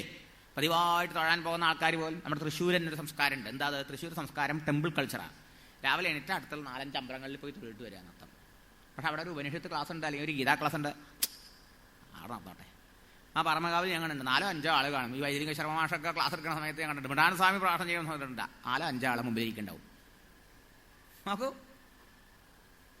എന്താ ആൾക്കാർ തൊഴണ്ടെന്നല്ല പറഞ്ഞത്, പക്ഷേ അതിന്റെ പ്രയോജനം അറിയാനല്ലേ ഈ സത്സംഗം. അപ്പൊ ഇവിടെ നോക്കൂ, ഇതിന് സാമാന്യ ഭക്തിനെ ഇതിന് പറയാൻ പറ്റുള്ളൂ. ഭാഗവതം എന്താണ് യഥാർത്ഥ ഭക്തി എന്ന് നമുക്ക് പറഞ്ഞു തരുന്ന അർത്ഥം. നൈമിഷാരണ്യത്തിൽ എത്തിച്ചേർന്നതായ ശൂതമഹാശയനോട് ശൗനകാദി മഹർഷീശ്വരന്മാര് നമുക്കൊക്കെ വേണ്ടി ചോദിച്ച കുറെ ചോദ്യങ്ങളുടെ ഉത്തരമായിട്ടാണ് ഭാഗവതം അവതരിപ്പിച്ചത് തന്നെ. നോക്കൂ, ഭാഗവതത്തിലെ ഭാഗവത അവതരണം എങ്ങനെയാ? മഹാത്മ്യത്തില് നൈമിഷാരണ്യത്തിൽ ആയിരക്കണക്കായ മഹർഷിമാര് സത്രം നടത്തിക്കൊണ്ടിരിക്കണം. ആ സത്രവേദിയിലേക്ക് കടന്നു വന്നു ഒരു വണ്ടറിംഗ് മെന്റിക്കന്റ് അഥവാ അവധൂത്, വ്യാസശിഷ്യനും ശുഗബ്രഹ്മർഷിയുടെ ശിഷ്യനുമായിട്ടുള്ളതായ ആ വ്യോമഹർഷണൻ എന്ന പേരായ മഹാശിവൻ. അദ്ദേഹത്തിന്റെ മാഹാത്മ്യം മനസ്സിലാക്കി കാൽക്കൽ വീണ് പാദപൂജ ചെയ്ത് നമസ്കരിച്ച് എങ്ങനെയാണോ ജിജ്ഞാസയുള്ള ശിഷ്യന്മാരെ ഗുരുവിനെ സമീപിച്ചുകൊണ്ട് വിദ്യ നേടേണ്ടത് അത് നമ്മളെ പഠിപ്പിച്ചു. തത് വിദ്ധി പ്രണിപാതേന പരിപ്രശ്നേന സേവയ. എങ്ങനെയാ സമീപിച്ചാലേ നമുക്ക് വിദ്യ വല്ലതും കിട്ടുള്ളൂ. അല്ലാണ്ട് നമ്മുടെ അല്പ അറിവ് അവരുടെ മുമ്പിൽ വിളമ്പാൻ പോയി കഴിഞ്ഞാൽ അവർ കേമന്മാരെ അവർ മിണ്ടാണ്ടിരിക്കും, ഒന്നും അറിയാത്ത മാതിരി. മാത്രമല്ല അവർ ഉണ്ടില്ല എന്നർത്ഥം. ആർക്കറിയാം? മഹാന്മാരുടെ അടുത്ത് നമ്മൾ നമ്മുടെ അറിവിനെ വിളമ്പാൻ പാടില്ല. നമ്മൾ മിണ്ടാണ്ട് മൗനായോടെ ഒരു മൂലയ്ക്ക് ഇരുന്നോളാം, എന്തെങ്കിലും വീണ് കിട്ടിയെടുത്തോളുക. പക്ഷെ അങ്ങനെയല്ലല്ലോ പൊതുവെ നമ്മൾ പതിവ്. നമസ്കാരം, സേവനം, ശുശ്രൂഷ ഇത്യാദികളെ കൊണ്ട് ആ അറിവ് നേടാനുള്ള സന്നദ്ധതയെ, സമർപ്പണഭാവത്തെ പ്രകടമാക്കി. എന്നിട്ടോ ഉപദേക്ഷ്യന്തിതേ ജ്ഞാനം, ജ്ഞാനിനെ തത്വദർശന, അനുഭവസ്ഥന്മാരായ ശാസ്ത്രജ്ഞാനമൊക്കെയുള്ള മഹാത്മാക്കള് നമ്മെ അനുഗ്രഹബുദ്ധിയോടുകൂടി ഉപദേശിക്കും. ഇതാ ഭഗവാന്റെ അഭിപ്രായം. ഇതിവിടെ കാണിച്ചു ആദ്യം അല്ലേ. പൃഥുമഹാരാജാവിന്റെ മുമ്പിൽ സനകാദി മഹർഷിമാരെ എഴുന്നള്ളുന്ന രംഗം ഇതേപോലെ നമുക്ക് ഭാഗവത്തിൽ കാണാം. കണ്ടുടനെ വേഗം പോയി വീണ് നമസ്കരിച്ചു. ആ നവയോഗികളെ 9 സ്വർണ്ണ സിംഹാസനത്തിലെത്തി പാദപൂജ ചെയ്തു. കൃതാർത്ഥരായിട്ട് ചോദിക്കുക, നിങ്ങളോട് കുശലപ്രശ്നം ചോദിക്കേണ്ട ആവശ്യമില്ലല്ലോ. എന്താ കാരണം? ആത്മാരാമന്മാരാണ്. ഞങ്ങളോട് കുശലപ്രശ്നം ചോദിച്ചിട്ടും കാര്യമില്ല, കാരണം ഞങ്ങൾ ഇന്ദ്രിയാരാമന്മാരാണ്, വിഷയാരാമന്മാരാണ്. അവർക്ക് എപ്പോഴും ദുഃഖം ഉണ്ടാവുള്ളൂ, നിങ്ങൾക്ക് ഒരിക്കലും ദുഃഖം നിറഞ്ഞില്ലേ, നിങ്ങൾക്ക് എപ്പോഴും ആനന്ദം ഉണ്ടാവുള്ളൂ. C the difference. എന്നിട്ടോ അവരെ നമസ്കരിച്ചുകൊണ്ട് ചോദിക്കുകയാണ്, എന്താണ് ആത്യന്തിക ശ്രേയസ്? മനുഷ്യന് ആത്യന്തികമായ സമാധാനം, ശാന്തി, സുഖം എന്തുകൊണ്ടുണ്ടാവും? ഇവിടെ എന്താ ചോദിച്ചത്? ഈ നൈമിഷാരണ്യത്തിലെത്തിയ മഹർഷിമാരൊക്കെ ഈ ഗുരുനാഥനെ നമസ്കരിച്ചുകൊണ്ട് ധന്യ പറഞ്ഞത് എന്താ? ഈ ലോകത്തിലുള്ള ആൾക്കാര് പലതരത്തിലുള്ള ക്ലേശങ്ങൾ അനുഭവിച്ചുകൊണ്ടിരിക്കുക.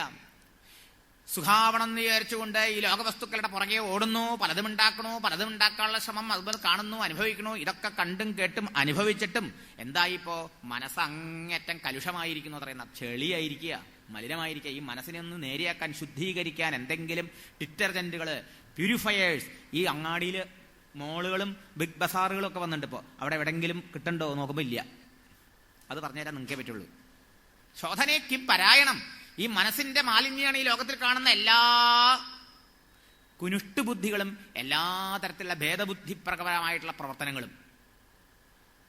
ലോകത്തിന്, സമാജത്തിന് അഹിതമായി ഒരു വാക്കും വിചാരവും പ്രവൃത്തിയിൽ എന്നിൽ നിന്ന് നിങ്ങളിൽ നിന്ന് ഉണ്ടാവണ്ടോ? അത് മനസ്സിന്റെ അശുദ്ധി. ഓർത്തോളൂ. നമ്മൾ സമൂഹം മറ്റുള്ളവർക്ക് അഹിതമായിട്ട്, അത് മനസ്സിന്റെ അശുദ്ധിയാണ്. ആ മനസ്സിനെ ശുദ്ധാക്കാൻ എന്താ വഴി? അസുരന്മാരെ മാതിരിയെ ലോകം ജീവിക്കണം. ഇപ്പോൾ ഇന്ദ്രിയാരാമന്മാരെ, വിഷയങ്ങളെ ആസക്തന്മാരായിട്ട് അങ്ങനെ കഴിഞ്ഞുകൊണ്ടിരിക്കുന്നു. അതുകൊണ്ട് സമാധാനമില്ല, ശാന്തിയില്ല. എന്താണ് പരമമായ ശ്രേയസ്, ആത്യന്തികമായ നന്മ എന്താ മനുഷ്യന്? ഏതൊന്ന് കിട്ടിയാലാണ് ഇനിയൊന്നും കിട്ടണ്ട, ഏതൊന്നും അനുഭവിച്ചാലാ ഇനിയൊന്നും അനുഭവിക്കണ്ട എന്നുള്ള കൃതാർത്ഥത, ജീവിതധന്യത കൈവരിക? അതിനുള്ള ഉപായം പറഞ്ഞു തരണേ എന്നല്ലേ. ഇങ്ങനെ കുറെ ചോദ്യങ്ങളല്ലേ എന്നല്ലേ അവതരണം ആദ്യം കാണും നമ്മള് മഹാത്മ്യത്തില് അല്ലേ. നൈമിഷാരണ്യത്തിൽ വന്ന ഋഷീശ്വരന്മാർ മഹാത്മാവിനോട് ചോദിച്ച ചോദ്യങ്ങളാ. ഈ ചോദ്യം ലോകാനുഗ്രഹത്തിന് വേണ്ടി എനിക്ക് നിങ്ങൾക്ക് വേണ്ടി ചോദിച്ചു വെച്ചിരിക്കുക. ഈ ചോദ്യങ്ങളുടെ ഉത്തരമാണ് ഭാഗവതം എന്നാണ് പറഞ്ഞിട്ടാണ്. ഇതിന് ഉത്തരമായിട്ട് ഞാൻ ഒരു പുരാണം ഉപദേശിക്കാം. ഈ ചോദ്യങ്ങൾക്കൊക്കെ ഉത്തരം ക്രമത്തിൽ നിങ്ങൾക്ക് 7 ദിവസം കൊണ്ട് മനസ്സിലാവും ഈ ഭാഗവതം കേൾക്കുമ്പോൾ എന്നിട്ടാണ് തുറക്കുന്നത്, അതിലേക്ക് കൊണ്ടുപോകണമെന്നർത്ഥം. പിന്നെ എങ്ങനെയാ ഭക്തി ഉണ്ടാവുക? നോക്കൂ, നമ്മളൊക്കെ ഭക്തന്മാര് ഭക്തി ഉണ്ടെന്ന് നമുക്ക് വിചാരമുണ്ട്. പക്ഷേ ഭക്തി എങ്ങനെയുണ്ടാവുക? ഭക്തി ഉണ്ടായുള്ള ലക്ഷണം എന്താ? എങ്ങനെയാ ഉണ്ടാവും ഭക്തൻ? എന്താണ് ആ ഭഗവാൻ? ആരാണ് ആ ഭഗവാൻ? എന്താണ് ആ ഭഗവാന്റെ സ്വരൂപം? എങ്ങനെയാണ് വിവേകം ഉണ്ടാവുക? എങ്ങനെയാണ് വൈരാഗ്യം ഉണ്ടാവുക? ഇങ്ങനെ എത്രയെത്ര ചോദ്യങ്ങളെ. എന്താണ് ജ്ഞാനം? എങ്ങനെയാ ജ്ഞാനുണ്ടാവുക? ജ്ഞാനുണ്ടായ ജ്ഞാനി എങ്ങനെ ഉണ്ടാവും? ഇങ്ങനെ എന്തൊക്കെ ചോദ്യങ്ങളാ ചോദിച്ചു വെച്ചേക്കണത്. ഇങ്ങനെയാണ് ആദ്യത്തെ നൈമിഷാരണ്യത്തിലെ ഭാഗവതാവതരണം, അല്ലേ? ഇതൊക്കെ പറഞ്ഞു തരാൻ നിങ്ങളെപ്പോലെയുള്ള മഹാത്മാക്കൾക്ക്, ഈശ്വര സാക്ഷാത്കാരം തേടിയ മഹാത്മാക്കൾക്ക് സാധിക്കൂ എന്ന് പറഞ്ഞു, അല്ലേ? ഭാഗവതത്തില് പലയിടത്തും ഭക്തന്റെ ലക്ഷണം പറയുന്നുണ്ട്. ചിത്രകേതൂപാഖ്യാനത്തിൽ അദ്ദേഹത്തിന്റെ ഭക്തി, അല്ല, വൃത്രാസുരന്റെ ഭക്തിയുടെ കാരണം പറയുന്നുണ്ട്. വൃത്രാസുരന്റെ ഭക്തിയുടെ മുമ്പിൽ ദേവേന്ദ്രൻ പോലും ആശ്ചര്യപ്പെട്ട് നമസ്കരിച്ചു, തൊഴുതു, ബഹുമാനിച്ചു, അല്ലേ? എന്താ പറഞ്ഞത്? ഏതാണ് ഭക്തി? എന്താ ഭക്തി? ഭഗവാനെ അഹം ഹരേ തവ പാറൈക മൂലദാസാനുദാസോ ഭവിദാസ്മി. എനിക്ക് അത്രേ വേണ്ടു ഭഗവാനെ. അവിടുത്തെ പാദദാസ്യം അതൊന്നു മാത്രം മതി, അവിടുത്തെ പാദഭക്തി ഒന്ന് മാത്രം മതി.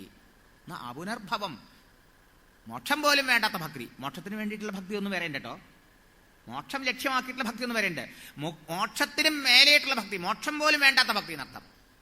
അത് ഒരു മേലെയാണ്. നോക്കണം. യോഗസിദ്ധി യോഗസിദ്ധി. നമ്മൾ ഈശ്വരനെ ഭരിക്കണത് എന്തെല്ലാം കിട്ടാൻ വേണ്ടിയിട്ടാ? അത് ഈ പൊതുവെ ആൾക്കാരെ ഈശ്വരന്റെ അടുത്ത് പോകണ ഒന്നും വേണ്ടെങ്കിൽ പിന്നെ ആരെങ്കിലും അമ്പലത്തിൽ പോ, ആരെങ്കിലും വഴിപാട് കഴിക്കോ, അല്ലേ? അടങ്ങാത്ത ഒരു ഷോപ്പിംഗ് ലിസ്റ്റാ. ഒന്നും വേണ്ട. ഇനി ഈ ലോകത്തിലുള്ളതായ രാജ്യാധിപത്യം, എന്നാ സ്വർഗരാജ്യാധിപത്യം. സ്വർഗലോകം വേണ്ട, ഭോഗങ്ങൾ വേണ്ട, ഒന്നും വേണ്ട. ഭഗവാനെ എനിക്ക് അങ്ങേ മാത്രമേ വേണ്ടൂ. നോക്കണം, ഈ ഭക്തി നമുക്ക് വരുമ്പോഴാണ് കൃതാർത്ഥനാവുള്ളൂ എന്നർത്ഥം. ഇങ്ങനത്തെ ഭക്തി അല്ല അപ്പം നമുക്കുള്ളത്. അതുകൊണ്ടാണ് അടുത്ത രംഗത്ത് കരഞ്ഞുകൊണ്ടിരിക്കുന്ന ഭക്തി മാതാവിനെ ചിത്രീകരിച്ചു. നാരദൻ ഭൂലോകത്തിൽ, നാരദൻ ഭൂമിയിലേക്ക് വന്നു. കൃഷ്ണാവതാരം ഉപസംഹരിച്ച് കലികാലം ആരംഭിച്ച സമയത്ത് അദ്ദേഹം ഇവിടെ വന്ന് നോക്കിയ സമയത്ത് ആകപ്പാടെ സങ്കടമായി എത്രയെന്നർത്ഥം. ഈ ശാഖശാലൊന്നും കണ്ടിണ്ടാവില്ല, ഇവിടെ ഒന്നും വന്നിണ്ടാവില്ല നാരദൻ. അല്ല, ഇതൊന്നും വന്നില്ലല്ലോ, അല്ലേ? അത് ശരിയാ. നാരദൻ വന്ന ഇതൊക്കെ നമ്മൾ അടുത്ത കാലത്തല്ലേ തുടങ്ങിയിട്ടുള്ളൂ. ഇപ്പോൾ കുറച്ച് വർഷങ്ങളായി നമ്മളിങ്ങനെയൊക്കെ ഈ ഭാഗവത സത്രങ്ങളൊക്കെ തുടങ്ങിയിട്ടുള്ളൂ. ഉപനിഷത്ത് സത്രങ്ങൾ, ഗീതാസത്രങ്ങളൊക്കെ നാരദ മഹർഷിയുടെ കാലത്തില്ല. ശരിയാണല്ലോ, കുറച്ച് വർഷം മുമ്പ് നോക്കിയതൊന്നും ഇല്ലല്ലോ. ഇന്നായിരുന്നെങ്കിൽ നാരദ മഹർഷി അങ്ങനെ സങ്കടപ്പെടില്ലായിരുന്നു, ഉറപ്പാ. തത്വസമീക്ഷകളാ, വെറും കഥകൾ പറഞ്ഞ ആൾക്കാരെ കഥ കേൾക്കണ്ടെന്നല്ല ഞാൻ പറയണത്.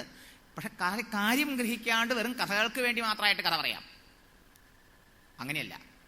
നോക്കൂ, നാരദ മഹർഷി ക്ഷേത്രങ്ങളിൽ പോയി നോക്കി. അയ്യോ, ദൈവങ്ങളൊക്കെ കരഞ്ഞുകൊണ്ടിരിക്കുക അത്രേ. എന്താ കാരണം? ദൈവത്തെ വിറ്റ് കാശാക്കുകയാണ് അവിടുത്തെ പൂജാരിമാരെ. അതുകൊണ്ടോ നാരദ മഹർഷിക്ക് സങ്കടമായി എന്നർത്ഥം. ആശ്രമങ്ങളിൽ പോയി, അയ്യേ, അധികാരത്തിന് വേണ്ടിയും പണത്തിന് വേണ്ടിയിട്ടും അവിടുത്തെ മഠാധിപത്യത്തിന് വേണ്ടിയിട്ടും ഒരു ഗടപടാനന്ദാന്ന് പേരിട്ടൊരു കാവ്യ കൊടുത്തിട്ട് അവിടെ ഇരിക്കുക. കള്ളത്തരാണ് ഉള്ളില്. എങ്ങനെ കാശുണ്ടാക്കാന്നാ, അവിടെ ബിസിനസ് മൈൻഡാ. ഇങ്ങനെ ആശ്രമത്തിൽ പോയപ്പോ കണ്ടത് എന്നർത്ഥം. നോക്കൂ, ആശ്രമത്തിൽ പോയപ്പോ സങ്കടമായി നാരദ മഹർഷിക്ക്. നോക്കൂ, പുണ്യനദികളുടെ തീർത്ഥങ്ങളിൽ പോയി, അയ്യോ, മഹാഭാവികളും ദുഷ്ടന്മാരുമാണ് അവിടെ വന്നിരിക്കണം, നാസ്തികന്മാരും. അവിടെയും വിഷമായി. പണ്ടങ്ങനെയായിരുന്നില്ല അത്രേ. മഹാത്മാക്കൾ ഇരിക്കണ സ്ഥലമായിരുന്നു തീർത്ഥസ്ഥലം. അവിടെ പോയാ ഭഗവത് മഹിമകളെ കേൾക്കാനുള്ള അവസരം ഉണ്ടായിരുന്നു. ക്ഷേത്രങ്ങളിൽ അതിനുള്ള അവസരം ഉണ്ടായിരുന്നു. ക്ഷേത്രങ്ങൾ നമ്മുടെ ഓപ്പൺ യൂണിവേഴ്സിറ്റികളായിരുന്നു എന്നാ ഗുരുദേവൻ പറയും ഒരു കാലത്ത്. ഊട്ടുവരകളൊക്കെ അവിടെ ഈ സത്സംഗ ചർച്ചകള്, സാംസ്കാരികമായി മതപരമായിട്ടുള്ള ചർച്ചകളൊക്കെ നടന്നുകൊണ്ടിരുന്നു. പക്ഷെ അതൊക്കെയും പോയി. ഇങ്ങനെ പോയിട്ട് ഈ നമ്മുടെ സംസ്കാരത്തിന്റെ ഈറ്റില്ലങ്ങൾ എന്നല്ലേ ഇവരെയൊക്കെ വിശേഷിപ്പിക്കേണ്ടത്. അങ്ങനെയുള്ള ആ സ്പിരിച്വൽ സെന്റേഴ്സ് എന്നാ ശരിക്കും പറയേണ്ടത്. ആശ്രമം, അമ്പലം, തീർത്ഥസ്ഥലങ്ങളൊക്കെ spiritual centres, powerful spiritual centres ആവണം. ഇന്ന് അങ്ങനെയാണോ? നമ്മുടെ ശബരിമല എടുത്തു നോക്കൂ, ഗുരുവായൂർ എടുത്തു നോക്കൂ, നമ്മുടെ ക്ഷേത്രങ്ങൾ എടുത്തു നോക്കൂ, സ്പിരിച്വൽ സെന്റേഴ്സ് അവിടെ, അല്ലേ? എന്ന് പറഞ്ഞാൽ എന്താർത്ഥം? ഇത്തരത്തിലുള്ള യൂണിവേഴ്സിറ്റികൾ സ്ഥാപിക്കപ്പെടണം, ഇത്തരത്തിലുള്ളതായ പഠനങ്ങൾ, അവിടെ ചർച്ചകൾ നടന്നുകൊണ്ടിരിക്കണം. ഇത്തരം സത്രങ്ങൾ നമുക്ക് ഇങ്ങനെയുള്ള സ്ഥലത്ത് നടത്താൻ പറ്റുള്ളൂ, അല്ലേ? അതിനു വേണ്ടിയിട്ട് അവിടത്തേക്ക് പണം ഉപയോഗിക്കപ്പെടണം എന്നർത്ഥം. അങ്ങനെയൊന്നും നടക്കണില്ല. എന്താ കാരണം? അതൊക്കെ നമ്മുടെ യൂണിറ്റി ഇല്ലായ്മ, നമ്മുടെ യോജിപ്പില്ലായ്മ ഉണ്ട്. നമ്മൾ ഈ ഭേദബുദ്ധി കൊണ്ട് തട്ടുതട്ടായിട്ട് നിൽക്കുകൊണ്ട് തന്നെ, അല്ലേ? എത്ര സത്രം നടത്തിയാലും എത്ര സത്രം കേട്ടാലും നമ്മുടെ മനസ്സ് യോജിക്കുന്നുണ്ടോ? നമ്മുടെ സംസ്കാരം നിലനിർത്തുന്ന ആൾക്ക് നമുക്ക് വോട്ട് കൊടുക്കണം തോന്നുന്നുണ്ടോ? നമ്മളിനി ഇനി പഠിച്ചില്ലെങ്കിൽ എന്നാ നമ്മൾ ഇതാവാൻ പോകണം നിങ്ങൾ ചിന്തിച്ചു നോക്കൂ. ഇനി നമുക്ക് ഇങ്ങനെ സത്രം നടത്തി പഠിക്കാൻ പറ്റാത്തൊരവസ്ഥ വരാനാ പോണത്. ഈ പോക്ക് പോയി കഴിഞ്ഞാ ആണോ പറയില്ലേ, കൊത്തി കൊത്തി മുറത്തി കയറി കൊത്തുക അല്ലേ, തലേ കയറി ചെവി തിന്നാന്നൊക്കെ കേട്ടിട്ടല്ലേ ഉള്ളൂല്ലേ. അവിടേക്കല്ലേ ഇപ്പൊ നമ്മൾ പോയിക്കൊണ്ടിരിക്കുന്നത് നമ്മുടെ ഈ അനൈക്യം കൊണ്ട്. ഇത് ആദ്യം മുതലേ ഉണ്ട് നമ്മുടെ ഈ ഹിന്ദു മതത്തില്. അന്ന് ഒരു തരത്തിലായിരുന്നെങ്കിൽ ഇന്ന് വേറൊരു തരത്തിലാ. അതുകൊണ്ട് ഈ സത്യങ്ങളൊക്കെ കേട്ടിട്ട് നമ്മൾ വ്യവഹാരത്തിൽ നമ്മുടെ സംസ്കാരത്തെ നിലനിർത്താൻ വേണ്ട പരിശ്രമം ചെയ്തുകൊണ്ടിരിക്കണം. പ്രതിബദ്ധതയുള്ള ഒരു സമാജമായി മാറണം. ഇരിക്കട്ടെ, അപ്പൊ പറഞ്ഞു വന്നത് ഈ ഭക്രി ദേവി അവിടെ കരഞ്ഞുകൊണ്ടിരിക്കണം. ഇന്നും ക്ഷേത്രങ്ങളിലൊക്കെ കരഞ്ഞുകൊണ്ട് തന്നെ ഇരിക്കുള്ളൂ. ആശ്രമങ്ങളിലും ക്ഷേത്രങ്ങളൊക്കെ വളരെ അപൂർവ സ്ഥലങ്ങളിലെ അതിന് എന്തെങ്കിലും ഒരു എക്സംഷൻ ഉള്ളൂ, അപവാദമുള്ളൂ എന്നർത്ഥം. ആട്ടെ, എന്തായാലും നാരദ മഹർഷി ആ യമുനാതീരത്ത് പോയി. യമുനാതീരത്തും ഇങ്ങനെ തന്നെയാണോ സ്ഥിതി? ഭഗവാൻ ധർമ്മം രക്ഷിക്കാൻ വേണ്ടി അവതരിച്ച തന്റെ ജീവിതത്തിലെ വളരെ പ്രധാനപ്പെട്ട 11 വർഷക്കാലം ചെലവ് ചെയ്ത അല്ലെ, അത്ര മഹിമയേറിയതായ സ്വന്തം ജീവിതം കൊണ്ടും സ്വന്തം പ്രവൃത്തികളെ കൊണ്ടും മുഴുവനും ലോകത്തിന് മാതൃകയായി ജീവിച്ച കാലം, ആ സ്ഥലം, പുണ്യസ്ഥലം. അവിടെ ചെന്നപ്പോഴാണ് ദേവി കരഞ്ഞുകൊണ്ടിരിക്കുന്ന ആ ഭക്രി ദേവിയെ കണ്ടത്. എന്താ കരയാൻ കാരണം? ആ മക്കള് വയസ്സന്മാരായി പോയതുകൊണ്ടാ. നോക്കണം, ഇതൊക്കെ വളരെ ശ്രദ്ധിക്കേണ്ട വിഷയം. കഥ നിങ്ങൾ എത്രയോ കാണാതെ പഠിച്ചിട്ടുള്ളവരാ അല്ലേ. എന്താ അവിടെ? അമ്മ ചെറുപ്പക്കാരത്തി, അമ്മയെ ശുശ്രൂഷിക്കാൻ ഒത്തിരി പേരുണ്ട്, എന്നിട്ട് അമ്മയ്ക്ക് സന്തോഷമില്ല. എന്താ കാരണം? മക്കൾ രണ്ടുപേരും വയസ്സന്മാരായി, ജരാനരകൾ ബാധിച്ചു. ഇന്നത്തെ ഭാഷയെ പറഞ്ഞാൽ പാരലൈസ്, തളർവാദം വന്ന് ബോധപ്രജ്ഞയേറ്റ് കോമേല, ശരിക്കും പറഞ്ഞ ഇന്നത്തെ ഭാഷയെ പറഞ്ഞാൽ കോമേല കിടക്കണേ. എത്ര ശ്രമിച്ചിട്ട് അവർ ഉണരണില്ല. അമ്മയ്ക്ക് സഹിക്കുമോ മക്കള് കോമയെ കിടക്കുക എണീക്കാണ്ട്? നമ്മുടെ ഓരോരുത്തരുടെയും മനസ്സിന്റെ സ്ഥിതി പറയാന്നർത്ഥം. നമ്മുടെ ഓരോരുത്തരുടെ ഉള്ളിലും കോമയെ കിടക്കുകയാണ് ജ്ഞാനവും വൈരാഗ്യവും. വൈരാഗ്യമില്ല, എന്താണുള്ളത്? രാഗമാണുള്ളത് അർത്ഥം. വിഷയാനുരാഗം, വിഷയങ്ങളോടുള്ള കൊതി, മമത, ആസക്തി, അതാ നമ്മുടെ മനസ്സിൽ തളച്ചു നിൽക്കുന്നത്. അപ്പോ അതിനു വേണ്ടിയിട്ടാണ് നമ്മുടെ ഭക്തി പോലും. അപ്പോ ആ ഭക്തി കരയും എന്ന് പറഞ്ഞാൽ ആ ഭക്തന്മാര്, ഇങ്ങനത്തെ ഭക്തിയാണ് നമുക്കുള്ളതെങ്കിൽ ഈ ഭക്തന്മാർക്ക് കരയാനേ നേരണ്ടാവുള്ളൂ, അവരുടെ കരയിൽ അവസാനിക്കില്ല എന്ന് പഠിപ്പിക്കാം. ഭക്തിദേവിക്കല്ല കരച്ചില്, ഈ സോക്കോൾഡ് ഭക്തന്മാർക്ക് സങ്കടം തീരില്ല, ദുഃഖം തീരില്ല. അവനവന്റെ ഉള്ളിൽ ഉറങ്ങിക്കിടക്കുന്നതായ ജ്ഞാനമുണരണം, വൈരാഗ്യമുണരണം. ഈ നാരദ മഹർഷി ഭക്തിയുടെ മാഹാത്മ്യങ്ങൾ കുറെയൊക്കെ പറഞ്ഞു കൊടുത്തപ്പോ, ഭഗവാന്റെ പ്രിയതമയാണ്, ഭക്തപോഷണത്തിന് വേണ്ടി നിന്നെ ഭൂമിയിലേക്ക് അയച്ചതാണ്, അതുകൊണ്ട് സങ്കടപ്പെടേണ്ട ആവശ്യമില്ല. നിനക്ക് ദാസിയായാണ് ഭഗവാൻ മുക്രി അയച്ചേക്കണത് അല്ലേ. നീ വിചാരിച്ചാൽ മുക്രി അവരെയൊക്കെ അനുഗ്രഹിക്കാൻ തയ്യാറായി നിൽക്കുക. നിന്റെ ഭക്തിയുടെ റെക്കമെൻഡേഷൻ ഉള്ളവർക്കൊക്കെ മുക്രിയ. അങ്ങനെയല്ലേ അതിന്റെ അർത്ഥം? ഇന്ന് പാഖണ്ഡന്മാരെ കൊണ്ട് ആ മുക്തിക്ക് ക്ഷയം സംഭവിച്ചു. അതുകൊണ്ട് മുക്രി ആവശ്യപ്പെടില്ല. കാരണം ഇവിടെ മുക്തി വേണ്ടവർ കുറവാ. അതുകൊണ്ടോ ഒരു വിസിറ്റിംഗ് പ്രൊഫസറെ മാതിരി ഇപ്പൊ വൈകുണ്ഠത്തിൽ പോയിരിക്കുക, നീ വിളിക്കുമ്പോൾ ഉടനെ ഒരു മൊബൈൽ ഫോൺ അടിച്ചാൽ മതി, അപ്പോൾ ഓടി വരും ഇവിടെ. ഇന്നത്തെ കാലഘട്ടത്തിൽ പറയാ അല്ലേ. ഭക്തി റെക്കമെൻഡ് ചെയ്ത് അതാ ഇയാള് ഫിറ്റാന്ന് പറഞ്ഞാൽ ഉടനെ അയാൾക്ക് മുക്തി കൊടുക്കുക. ഈ മുക്തി ഇങ്ങനെയല്ലേ ഭക്തി, ഇങ്ങനെയല്ലേ പറഞ്ഞ മാഹാത്മ്യത്തില്? അതെ, വന്നും പോയി ഇരിക്കുക അത്രയും നൃത്തം. ഇവിടെ സ്ഥിര ആവശ്യമില്ല. കാരണം വളരെ അപൂർവ ആൾക്കാർക്കേ മുക്രി വേണ്ടു, ഭുക്രി വേണ്ടു അധികം ആൾക്കാർക്ക്. ഭുക്രിക്ക് വേണ്ടിയുള്ള ഭക്രിയ, അല്ലാണ്ട് മുക്രിക്ക് വേണ്ടിയുള്ള ഭക്രി അല്ല അധികം പേർക്ക് നൃത്തം. അതുകൊണ്ടാണ് ഭുക്രിയാണ്, ഭോഗത്തിന് വേണ്ടി ഭക്തി കൊണ്ടാണ് വൈരാഗ്യം വരാത്തത്. മനസ്സിലാവണില്ലേ? നോക്കൂ, മുക്രിക്ക് വേണ്ടി ഭക്തി ചെയ്താലേ രാഗം പോവുള്ളൂ, വിഷയാഭിനിവേശം പോവുള്ളൂ. ഭഗവതി അനുരാഗ വിഷയേഷു വിരാഗ എന്നാണ് വൈരാഗ്യത്തിന്റെ പേര്. സത്യസ്വരൂപനായ, നിത്യസ്വരൂപനായ, ശാശ്വതസ്വരൂപനായ, ആനന്ദസ്വരൂപനായ, ആത്മസ്വരൂപനായിരിക്കുന്ന ഭഗവാനോട് വിശേഷപ്പെട്ട രാഗം ഉണ്ടാവണം, താല്പര്യം ഉണ്ടാവണം. എന്താ കാരണം? നിത്യവും ശാശ്വതവും ഭഗവാൻ മാത്രം. ഈ ലോകം അനിത്യം, അസുഖം ലോകം. ഈ ലോകം അനിത്യം, നശ്വരം. ഇതിന്റെ പുറകെ പോയ ദുഃഖമാണെന്ന് കുറെ കേട്ടാ അനുഭവിച്ചാലെങ്കിലും മഹാത്മാക്കളുടെ വാക്കിൽ നിന്ന് മനസ്സിലായിട്ടോ, അതിനോടുള്ള രാഗം കൊഴിഞ്ഞു പോകണം എന്നർത്ഥം. വിഷയേഷു വിരാഗ ഭഗവതി അനുരാഗ. ഡ്രൈ ആയ ഒന്നല്ല വൈരാഗ്യം, പിന്നെയോ രസകരമായ ഒന്നാണ്. മനസ്സിന്റെ സ്വാതന്ത്ര്യമാണതെന്നർത്ഥം. കിട്ടാത്ത മുദ്രിങ്ങ പുളിക്കലല്ല വൈരാഗ്യം എന്നർത്ഥം. പവർഫുൾ, ഡൈനാമിക് പോലെയുള്ള പവർഫുൾ മൈൻഡിന്റെ ഉടമയാണ് ഈ വൈരാഗ്യം എന്ന് പറഞ്ഞാൽ. ആ മനസ്സാണ് പരമാത്മചിന്തനത്തിൽ ഏർപ്പെടുള്ളൂ, ആ സത്യസ്വരൂപന്റെ സ്മരണയിൽ ഏകാഗ്രപ്പെടുള്ളൂ എന്നർത്ഥം. അങ്ങനെയുള്ള ആ വൈരാഗ്യഭാവം നമ്മളിൽ ഉറങ്ങിക്കിടക്കണു.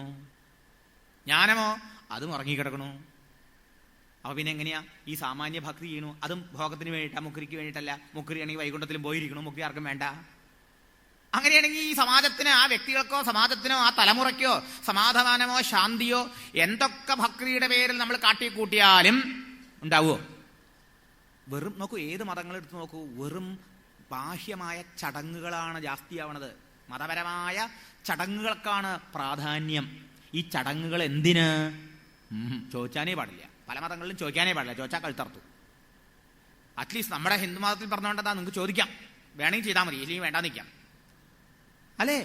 നമ്മൾ ഹിന്ദു മതം മാത്രമല്ല, എല്ലാ മതം എടുത്തു പോയിക്കോളൂ. വെറും ചിലയിടത്തൊക്കെ അവരുടെ മത ആചാര്യന്മാരും സ്വാമിമാരൊക്കെ വന്നു കഴിഞ്ഞാൽ ഭക്തി ആദരവോടുകൂടി എന്നോട് പറഞ്ഞിട്ടുണ്ട്, സ്വാമി ഒന്നും കിട്ടാലേ അവിടെയൊക്കെ പോയാൽ. അതുകൊണ്ടാണ് അവിടെയൊക്കെ വരണത് ഞങ്ങളത്. എന്താ, അവിടെ വലിയ സ്വർണ്ണ സിംഹാസനത്തിലിരിക്കും, സ്വർണ്ണ തൊപ്പിയൊക്കെ വയ്ക്കും, അവിടെ ഗംഭീരമായിട്ട് അകമ്പടിയൊക്കെ ഉണ്ടാവും, രാജാവിനുമായി ഒക്കെ ഭക്തി ആദരവോട് പാദപൂജ ചെയ്യുക, വീഴുക, നമസ്കരിക്കുക, പ്രസാദം മേടിച്ച് പോരുക. ഒന്നും ജീവിതത്തിലേക്ക് കിട്ടണില്ല. ഇതിൽ കുടുങ്ങിക്കുക, ഇതിനതീതമായി ഉയരണില്ല. ചിന്തിക്കൂ. അതെന്തിനാ പറഞ്ഞത്? അതിന് താല്പര്യം എന്താ? അതെങ്ങനെയാണ് ഈ റിച്വൽസ് നമ്മളെ ഹൃദയശുദ്ധിക്ക് സഹായകമാകണത് എന്ന് മനസ്സിലാക്കിക്കൊണ്ട് അത് ചെയ്യണം. ശ്രേയോഹി ജ്ഞാനം അഭ്യാസാത്. വെറും മെക്കാനിക്കലായി യാന്ത്രികമായി ചെയ്യുന്ന ആ ചടങ്ങുകള് അതിനേക്കാൾ എത്രയോ ബെറ്ററാണ് ഈ ചടങ്ങുകളുടെയൊക്കെ താല്പര്യം. ഇതെങ്ങനെയാണ് ശാരീരികമായി, മാനസികമായി, ഭക്തിപരമായി, ആധ്യാത്മികമായി, സാമൂഹ്യപരമായൊക്കെ നമുക്ക് പ്രയോജനമാവുക എന്ന് അറിഞ്ഞുകൊണ്ടുള്ള അനുഷ്ഠാനം. വെറും ബുദ്ധിപരമായി അറിഞ്ഞാൽ പോരാ, അറിവോടുകൂടി അനുഷ്ഠാനം ചെയ്യണം എന്നർത്ഥം.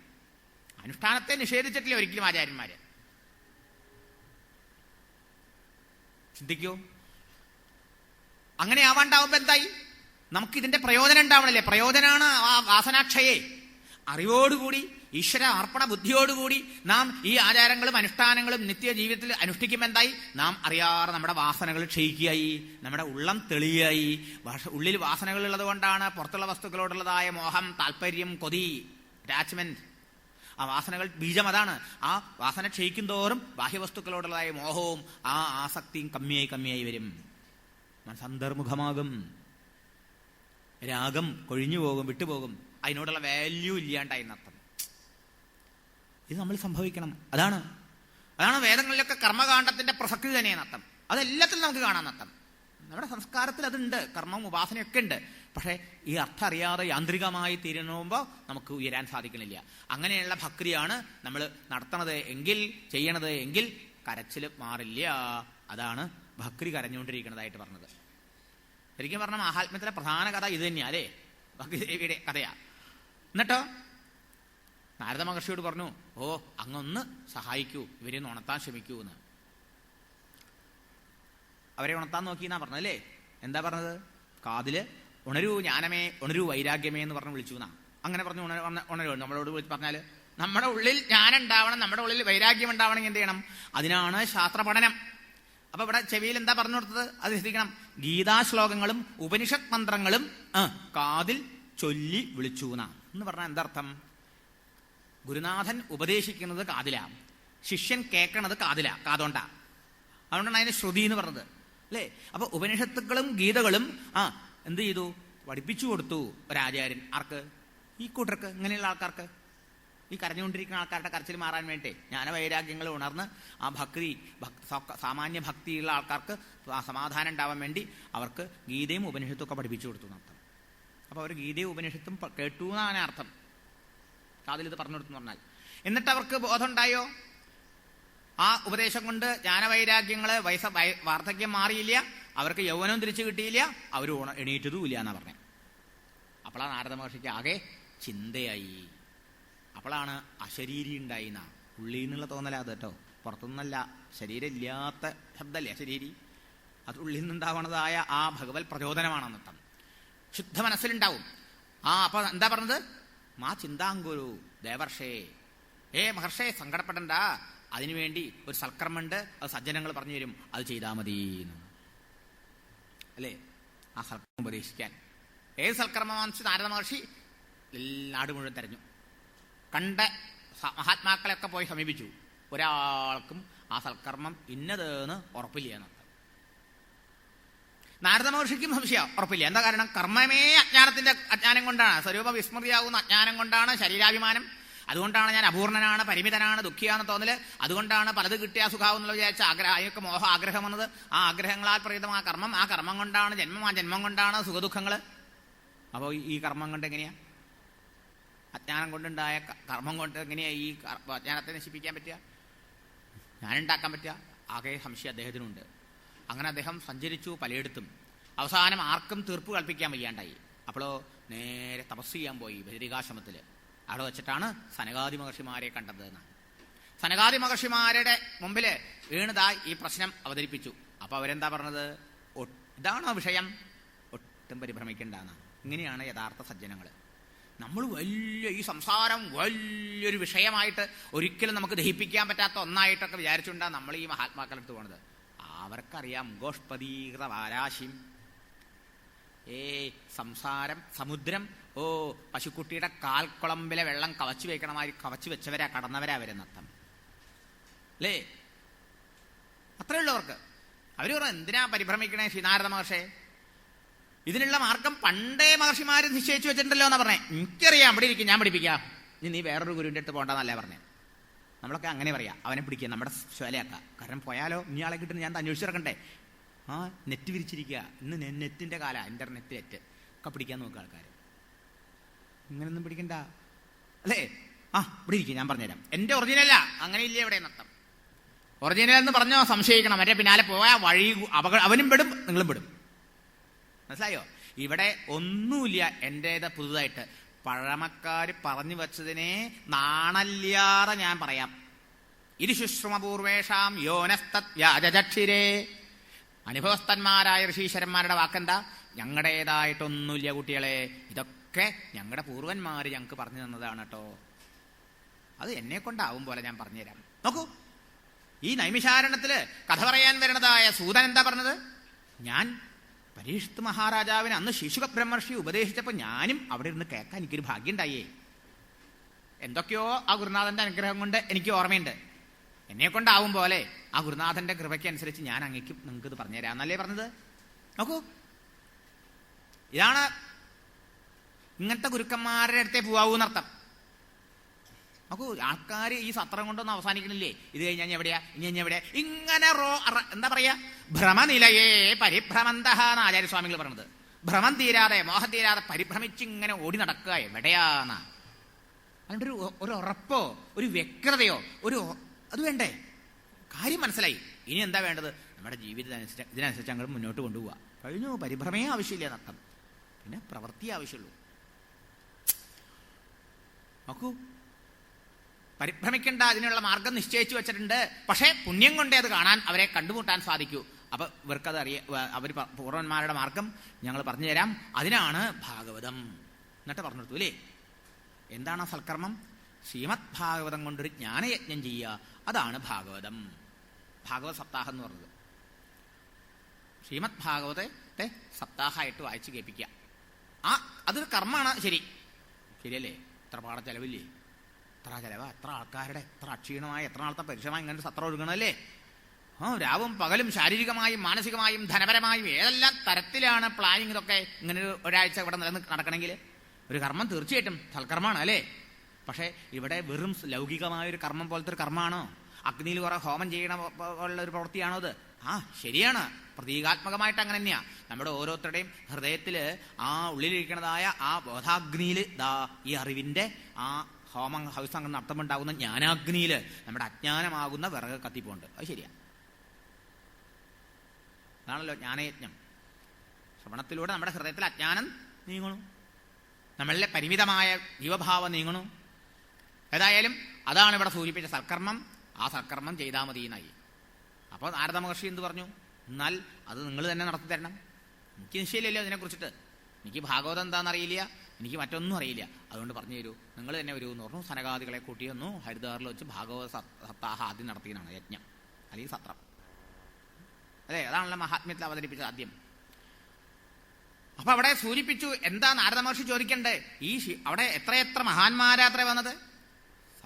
ഈ സദസ്സിൽ പോലെ നർത്ഥം. ധാരാളം വിരക്തന്മാരുണ്ട്, മുക്തന്മാരുണ്ട്, ഭക്തന്മാരുണ്ട്, ജിജ്ഞാസുക്കളുണ്ട്, ധാരാളം ദേവതകള് സൂക്ഷ്മരൂപത്തിൽ വന്നു കൂടിയിട്ടുണ്ട്.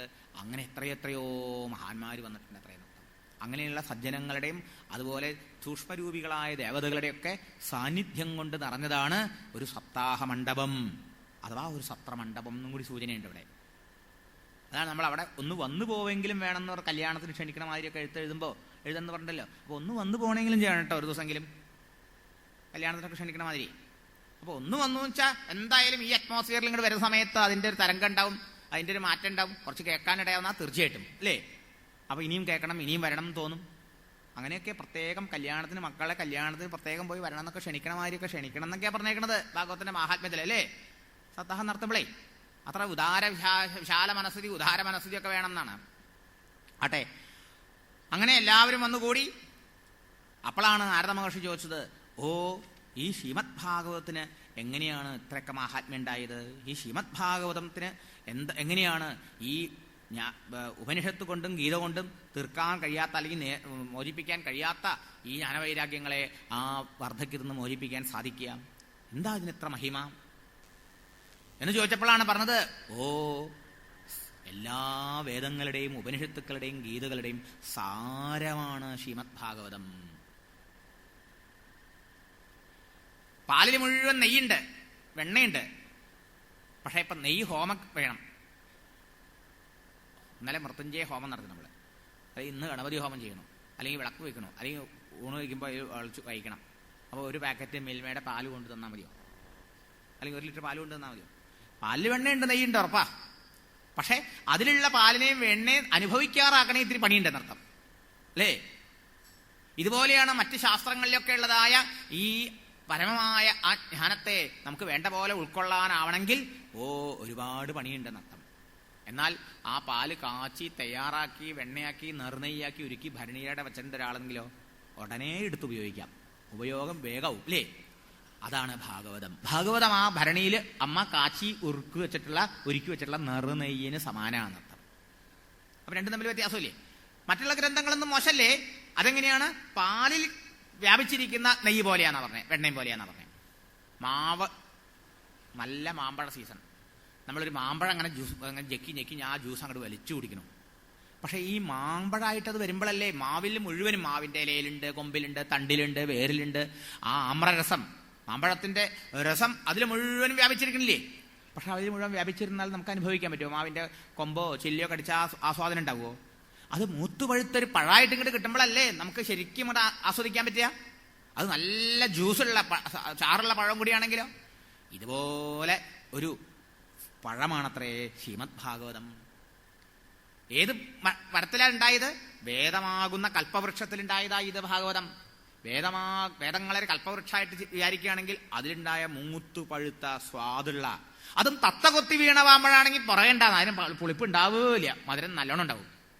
ശിശുകനാകുന്ന തത്തയുടെ മുഖത്തുനിന്ന് ഭൂമിയിലേക്ക് കിട്ടിയതാ, ശുഖബ്രഹ്മർഷിയിലോട്ട് ഒഴുകി വന്നതാ. ജീവൻ മുക്താവസ്ഥയിൽ പോലും ത്യാജ്യമല്ല ഭഗവത് മഹിമയാകുന്ന ഭാഗവതം. അതാണ് ശുഖമഹർഷിയുടെ മുഖത്തുനിന്ന് എന്ന് പറഞ്ഞാൽ മനസ്സിലാക്കേണ്ടത്. ശുഗൻ നമ്മളെ മാതിരി ജ്ഞാനത്തിനോ ഭക്തിക്കോ വേണ്ടിയിട്ട് ഭാഗവതം കേട്ടവനല്ല. ജന്മനാ സർവവും ഭഗവന്മയമാണെന്ന ആ ബോധമുള്ള അനുഭവിയായിട്ടുള്ളതായ അദ്ദേഹം ഹരേർ ഗുണ അക്ഷിപ്തമതിഹി, ശ്രീഹരിയുടെ ഗുണഗണങ്ങളുടെ ആ വർണ്ണങ്ങൾ കേട്ടിട്ട് അദ്ദേഹത്തിന്റെ ഹൃദയം സമാധിയിൽ നിന്ന് അഴിഞ്ഞു വന്നു എന്നാണ്. അത്രയുമാണ് അദ്ദേഹത്തിന്റെ ആ ഭാഗവതനോടുള്ള ആസക്തി നൃത്തം. എന്നിട്ടാണ് സദാ ഭാഗവതം ഇങ്ങനെ ആലപിച്ചുകൊണ്ട് നടക്കുന്നത്. നോക്കണം, അങ്ങനെയുള്ള ഈ ഭാഗവതം വേദകൽപ്പവൃക്ഷത്തിന്റെ മൂത്തുപഴുത്ത സ്വാദുള്ള പഴം. കാപ്പിക്ക് പഞ്ചസാര ഇല്ലാണ്ട് കൊണ്ടുവന്ന അതാ ഒരു സ്പൂൺ കൂടി പഞ്ചസാര അല്ലെങ്കിൽ കുറവ് അത്തിരി കൂടി ഇടുമെന്ന് പറയാം. അപ്പോൾ ഉടനെ 1/2 സ്പൂൺ പഞ്ചസാര കൊണ്ട് ഇളക്കി തരുമോ അല്ലേ? പഞ്ചസാര ഇല്ല, പഞ്ചസാര ഇപ്പോൾ തീർന്നിരിക്കുക, ഇതാ മുറ്റത്ത് കരിമ്പ് നിൽക്കണം, ഞാൻ ഒരു വിഷം പിടിച്ചേരാന്ന് പറഞ്ഞിട്ട് മുറിച്ചു കൊണ്ട് തന്നാലോ? എങ്ങനെ ഉണ്ടാവും? കാപ്പിക്ക് കൊള്ളം ഈ കരിമ്പിൽ വ്യാപിച്ചിരിക്കണ പഞ്ചസാര തന്നെയല്ലേ ഇപ്പൊ ആട്ടിക്കുറുക്കിയിട്ട് നമ്മളിപ്പോ റൂമിൽ കടയിൽ നിന്ന് വാങ്ങി പാത്രത്തിലിട്ട് വെച്ചേക്കണത് 1/2 സ്പൂൺ കൊണ്ടു കൊടുക്കണത്. അതെ, ആ പഞ്ചസാര ആക്കി വെക്കുമ്പോ ആസ്വാദനം എളുപ്പമാവും. കരിമ്പിലില്ല, കരിമ്പിൽ നിന്ന് തന്നെ ഉണ്ടാക്കിയത്. പക്ഷെ കരിമ്പിൽ നിന്ന് എടുക്കാൻ ഇത്തിരി അവകാശം, ഇത്തിരി പാടുപെടണം അല്ലേ. ആ കരിമ്പിൽ വ്യാപിച്ചിരിക്കുന്ന പഞ്ചസാര പോലെയാണ് മറ്റ് ഗ്രന്ഥങ്ങളിലൊക്കെ ആ സത്യസാക്ഷാത്കാരത്തിനുള്ള മാർഗം, ഭക്തിജ്ഞാന വൈരാഗ്യങ്ങൾ വളർന്ന ജീവനെ മുക്തനാക്കി തീർക്കാനുള്ള മാർഗത്തെ പ്രതിപാദിച്ചിട്ടുള്ളത്. ഭാഗവതോ ആ പാത്രത്തിൽ അങ്ങോട്ട് തയ്യാറായിരിക്കണം, പഞ്ചസാര 1 സ്പൂൺ ഇട്ട പാകം, കാപ്പി നിറപ്പാകത്തിന്, പാല് പാകത്തിന്, ചൂട് പാകത്തിന് എല്ലാം പാകമുണ്ട്. പക്ഷെ പഞ്ചസാരയും കൂടി പാകത്തിനായാലല്ലേ ആ കാപ്പിയാവുള്ളൂ. ഏതെങ്കിലും ഒന്ന് കുറഞ്ഞോട്ടെ, അത് ശരിക്കും പൂർണ്ണമാവില്ല, ആസ്വാദനം ഉണ്ടാവില്ല. ചേരുംപടി ചേരണം അല്ലേ? അതാ ആ പഞ്ചസാര പോലെയാണ്. ഇങ്ങനെ ഭാഗവത്തിനെ കുറിച്ച് ചില മഹിമകൾ, ഉദാഹരണങ്ങൾ പറഞ്ഞു അല്ലേ? അപ്പൊ ഇതിനെന്താ വ്യക്തമാക്കണത്? വീണ്ടും ആദ്യവും പറയണു, അവസാനവും പറയണു. അവസാനം പറഞ്ഞു സർവ്വ വേദാന്ത സാരം എന്ന് ദ്വാദശ അവസാനിക്കുന്ന ദിവസമാണ് പറഞ്ഞത്. ഈ ആദ്യത്തെ ദിവസം മഹാത്മ്യത്തിൽ എന്താ പറഞ്ഞത്? വേദാന്ത സാരഭൂതമാണ് ഭാഗവതം. വേദം കൽപ്പവൃക്ഷമാണെങ്കിൽ അതിന്റെ മൂത്തുവെഴുത്ത പഴമാണത് എന്നർത്ഥം. അതുമല്ല, എന്നിട്ട് ഒന്നും കൂടി സൂചിപ്പിച്ചു, ഇതം ഭാഗവതം നാമ പുരാണം ബ്രഹ്മസംഹിതം ഭക്തിജ്ഞാന വിരാഗാണാം സ്ഥാപനായ പ്രകാശിതം. ഈ ഭാഗവതം എന്തിനു വേണ്ടി ശ്രീ വേദവ്യാസ മഹർഷി എഴുതി പ്രചരിപ്പിച്ചു എന്നാണെങ്കിലോ, ഓരോരുത്തരുടെ ഹൃദയത്തിലും ആ ജ്ഞാന വൈരാഗ്യസഹിതമായ പ്രേമം, ഭഗവത് പ്രേമം ഉണ്ടാവണം. അപ്പോഴാണ് ആ പ്രേമം പൂർണ്ണമാവുക. ആ പ്രേമമാണ് യഥാർത്ഥ പ്രേമം എന്ന് പറയുന്നത്. അത് ഇരക്കലല്ല, യാതനയില്ല. അവിടെ ആ ഭക്തന് ഭഗവാനൊന്നും വേണ്ട, കൃതാർത്ഥനായ ഭക്തനാ.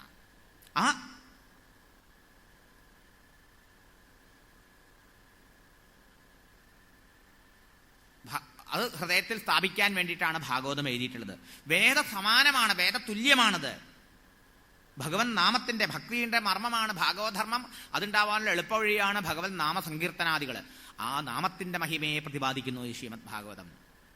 എന്നിട്ട് പറഞ്ഞു വേദാന്ത ആചാര്യനാണ് ശ്രീ വേദവ്യാസ മഹർഷി. ആ വേദാന്ത ആചാര്യനായി ഭഗവത് മഹാഭാരതവും മഹാഭാരതയുടെ ഗീത പോലും ലോകത്തിന് സമ്മാനിച്ച ആ വ്യാസൻ പോലും അജ്ഞാനസാഹരേ മുഹ്യതി, അജ്ഞാനത്തിൽ എന്താ ചെയ്യേണ്ടെന്ന് അറിയാതെ മോഹിച്ചിരുന്ന സമയത്ത്, പരിതപിച്ചിരുന്ന സമയത്ത് അദ്ദേഹത്തിന് ഭാഗവതം രചിക്കാൻ പ്രേരണ കൊടുത്തവനല്ലേ ശ്രീനാരദ ഋഷി അങ്ങ് എന്നും കൂടി സനകാദികൾ ചോദിച്ചപ്പോഴാ നാരദൻ പോലും താൻ തന്നെയാണ് ഇതിന്റെ മഹിമ അന്ന് പറഞ്ഞു കൊടുത്തത്. അത് താൻ തന്നെ മറന്നുപോയ കഥ പറഞ്ഞത്. പലപ്പോഴും നമുക്ക് ഇങ്ങനെ തന്നെയാണ്. അതിലൊക്കത്തെ ആൾക്കാര് വിഷമിക്കുമ്പോൾ അല്ലെങ്കിൽ എന്തെങ്കിലും വരും സമാധാനിപ്പിക്കാൻ പോകും. ഇതൊക്കെ സാധാരണ അല്ലേ, എന്തിനാ അങ്ങനെ തലതല്ലി കരയണത് അല്ലേ? നമ്മുടെ വീട്ടിലൊരാപത്ത് വരുമ്പോഴോ നമ്മളതൊക്കെ മറന്നു പോകും അല്ലേ? അന്യർക്ക് ഉപദേശിക്കും, ഇരുന്ന് കരഞ്ഞുകൊണ്ടിരിക്കും. അപ്പൊ അതിലൊക്കെ കാര്യം വരും, എന്തിനാ കുട്ടി ഇങ്ങനെ? ഇത് നമ്മുടെ സ്വഭാവമാണ് അല്ലേ? ഇതുപോലെയാ. ഇതിപ്പോ നാരദ മഹർഷിയെ ഉപദേശിച്ചത് ഈ വ്യാസമഹർഷി, നാരദ മഹർഷി മറന്നുപോയോ? ഉടനെ നാരദ മഹർഷിക്ക് ഓർമ്മ വന്നു, ശരിയാണത് അന്തം അത്രതേ വിസ്മയക്കേന യഥാ പ്രശ്നകരോ ഭവാൻ. ശ്രീമദ് ഭാഗവതം ശ്രാവ്യം ശോകദുഃഖ വിനാശനം. മനുഷ്യരുടെ സകല ദുഃഖങ്ങളും, സകല തെറ്റിദ്ധാരണവും, സകല കൺഫ്യൂഷൻസും, സകല മോഹങ്ങളും ഇല്ലാണ്ടാവും ഈ ശ്രീമദ് ഭാഗവതം കേട്ടാൽ, പഠിച്ചാൽ. ശ്രാവ്യം കർത്തവ്യാണത്. എന്താ ഈ ശ്രീമദ് ഭാഗവതത്തിൽ നമുക്ക് ഇനി കിട്ടുക? നോക്കൂ, വരുമ്പോ തന്നെ അവതരിപ്പിച്ചു ആ വ്യാസശിഷ്യനും ശിഷ്യനുമായിട്ടുള്ളതായ ആ മഹാത്മാവായിട്ടുള്ള ഈശ്വരസ്വരൂപിയായിട്ടുള്ളതായ സൂതനെ. ആ സൂതൻ ഉടനെ നമ്മുടെ മുമ്പിലേക്ക് കൊണ്ടുവന്നു ശ്രീനാരദനെ. കണ്ടോ? ഉടനെ കൊണ്ടുവന്നു വ്യാസാചാര്യനെ. ശരിയല്ലേ? ഉടനെ കൊണ്ടുവന്നു സനകാദി മഹർഷിമാരെ. ഇതാണ് ഈ ശ്രീമദ് ഭാഗവതത്തിന് മറ്റൊരു ഗ്രന്ഥങ്ങൾക്കും ഇല്ലാത്ത മഹാത്മ്യം. എന്താ? ആദ്യം മുതൽ അവസാനം വരെ മഹാപുരുഷന്മാരായ മഹാത്മാക്കളുടെ ഒരു നിരന്തരമായ നിരയാണ്. അവരാണ് നമ്മളെ ഈ സദസ്സിലേക്ക് വന്ന അനുഗ്രഹിക്കാൻ വരുന്നത്. ഇതാ ഭാഗവതത്തിന്റെ മറ്റൊരു മഹാത്മ്യം അർത്ഥം. ഇതുപോലുള്ളൊരു സത്സംഗം, നമ്മൾ ഒരു സത്സംഗത്തിന് പോയാൽ ഒരാളുടെ കേൾക്കുള്ളൂ അല്ലേ? പക്ഷേ സത്രങ്ങളിൽ പല ആൾക്കാരുടെ കേൾക്കും. ഇങ്ങനെയുള്ള സത്രങ്ങളിൽ ഇതുപോലെ ശ്രീമദ് ഭാഗവതം എന്ന് പറഞ്ഞാൽ തന്നെ ഒരു സത്ര. എന്താ കാരണം? അതിൽ ഒരാളല്ല പ്രസംഗിക്കുന്നത്. സൂതൻ അവിടെ മാറി നിൽക്കും. കുറച്ച് കഴിയുമ്പോൾ സൂതന്റെ വാക്കല്ല നമ്മൾ കേൾക്കുക, സനകാദികളുടെ വാക്കാ കേൾക്കുക, നാരദന്റെ വാക്കാ കേൾക്കുക അല്ലേ? ഇത് എവിടെയുണ്ട് ഈ മഹാത്മ്യം? എത്രയെത്ര മഹാത്മാക്കളുടെ അനുഗ്രഹം നമുക്ക് ഈ ഭാഗവതം ഒന്ന് കയ്യിലെടുത്താൽ കിട്ടുക അറിയോ? ഭാഗവതം പ്രത്യക്ഷ ഭഗവാന്റെ സ്വരൂപം നാം.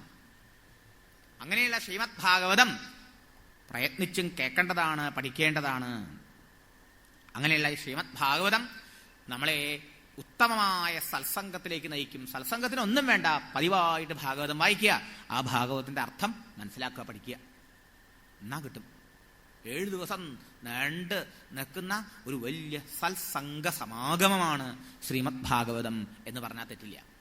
എന്നിട്ട് ഭക്തിദേവി പറയണു, നോക്കൂ എത്ര ആൾക്കാരാ ഓരോ ദിവസം നോക്കൂ, ഓരോ പേജ് മറയ്ക്കുമ്പോഴും ഓരോരോ മഹാന്മാരാണ് നമ്മുടെ മുമ്പിൽ പ്രത്യക്ഷപ്പെടുന്നത് അല്ലേ?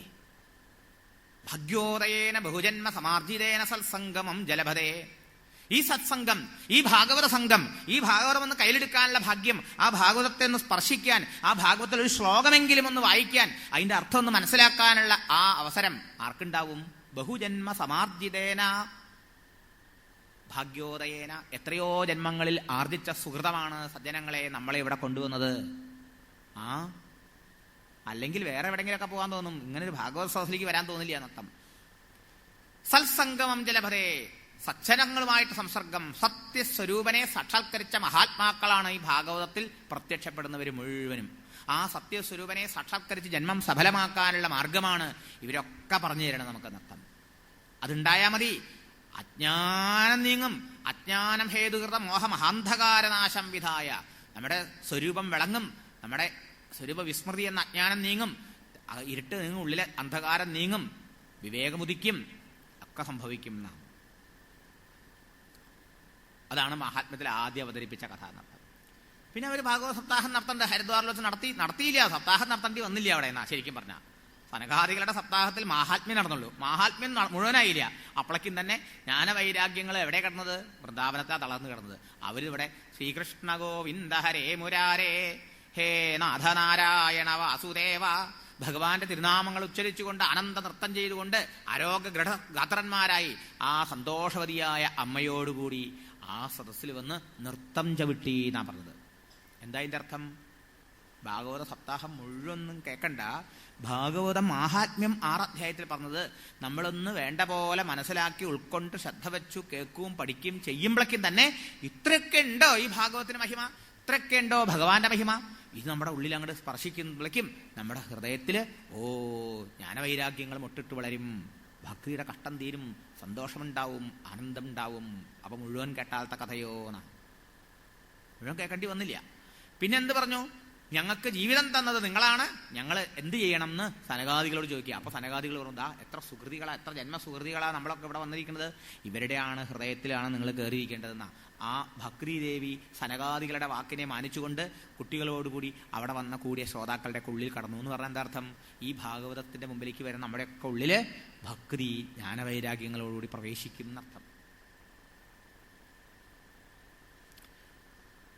അങ്ങനെ ഭഗവാന്റെ മാഹാത്മ്യമാകുന്ന ശ്രീമദ് ഭാഗവതം ആ പരീക്ഷത്തിന് സനകാദി മഹർഷിമാർ ആ നാരദ മഹർഷിക്ക് കേൾപ്പിച്ചു. അങ്ങനെ കേൾപ്പിച്ചതായ കഥ ഇതവിടെ സൂതൻ ശൗനകാദി മഹർഷിമാരോട് കേൾപ്പിച്ചു എന്നർത്ഥം. പിന്നെയും ശ്രീമദ് ഭാഗവതത്തിന്റെ മാഹാത്മ്യത്തെ കുറിച്ചിട്ട് ഭാഗവതത്തിൽ തന്നെ പരാമർശമുണ്ട്. എന്താ അത്?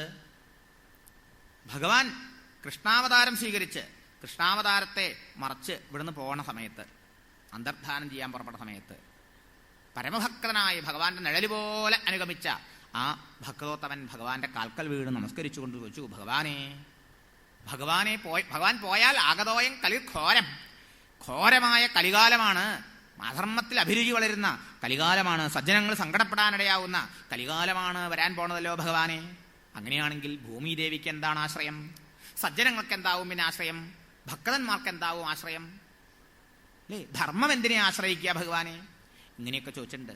അതുകൊണ്ട് ഭഗവാനെ സൽസുദയാങ്കൃത്വ ഭക്തവത്സലമാവ്രജ, ആ സജ്ജനങ്ങളോടും ആ ഭക്തരോടും ആ ഭൂമിദേവിയോടും ആ ധർമ്മത്തിനോടൊക്കെയുള്ള കാരുണ്യം കൊണ്ട് ഭക്തവത്സലനായ പ്രഭോ അവിടുന്ന് പോരുതേ, അവിടുന്ന് കുറെ കാലം കൂടി ഇവിടെ ഇരുന്നൂടെ ഭഗവാനെ. അതുമല്ല, ഭക്താർത്ഥം സഗുണോജാത നിരാകാരോപി ചിന്മയ, അങ്ങ് കേവലം ബോധസ്വരൂപനാണ്, ജ്ഞാനമാത്ര സ്വരൂപനാണ് അവിടുന്ന്. എന്നിട്ടും എന്തിനാണ് ഈ കൃഷ്ണരൂപമെടുത്ത് ഇത്ര വളരെ വർഷക്കാലം ഇവിടെ ദിവ്യലീല ആടിയത്? ആ ഭക്താനുഗ്രഹത്തിന് വേണ്ടിയിട്ടല്ലേ, സജ്ജനാനുഗ്രഹത്തിന് വേണ്ടിയിട്ടല്ലേ? അത് മുഴുവനായെന്ന് ഞാൻ വിചാരിക്കണില്ല. അവിടുന്ന് പോയാൽ വീണ്ടും ഇവർക്കൊക്കെ സങ്കടം ഉണ്ടാവും. അതുകൊണ്ട് ഭഗവാനെ പോകരുത്, അവിടുന്ന് വീണ്ടും ഭക്തന്മാർക്ക് വേണ്ടിയിട്ട് കുറച്ചു കാലം കൂടി ഇവിടെ തുടരണമേന്ന് പ്രാർത്ഥിച്ചു. മാത്രമല്ല, അവിടുത്തെ വിയോഗം എങ്ങനെ ഭക്തന്മാർക്ക് സഹിക്കാൻ കഴിയും? അതല്ല, നിർഗുണോപാസനയെ കഷ്ടം, അതൊക്കിഞ്ചിൽ വിചാരയ. രൂപമില്ലാത്ത ആകാശം പോലെയുള്ള രൂപമുള്ള അവിടുത്തെ ആ ബ്രഹ്മസ്വരൂപത്തെ ഈ നാനാ വസ്തുക്കളിൽ ആസക്തരായി കുടുങ്ങിയിരിക്കുന്ന എന്നെ പോലെയുള്ള സാധാരണക്കാരായ ആൾക്കാർക്കുടെ മനസ്സിനെ പിടികിട്ടുമോ ഭഗവാനെ?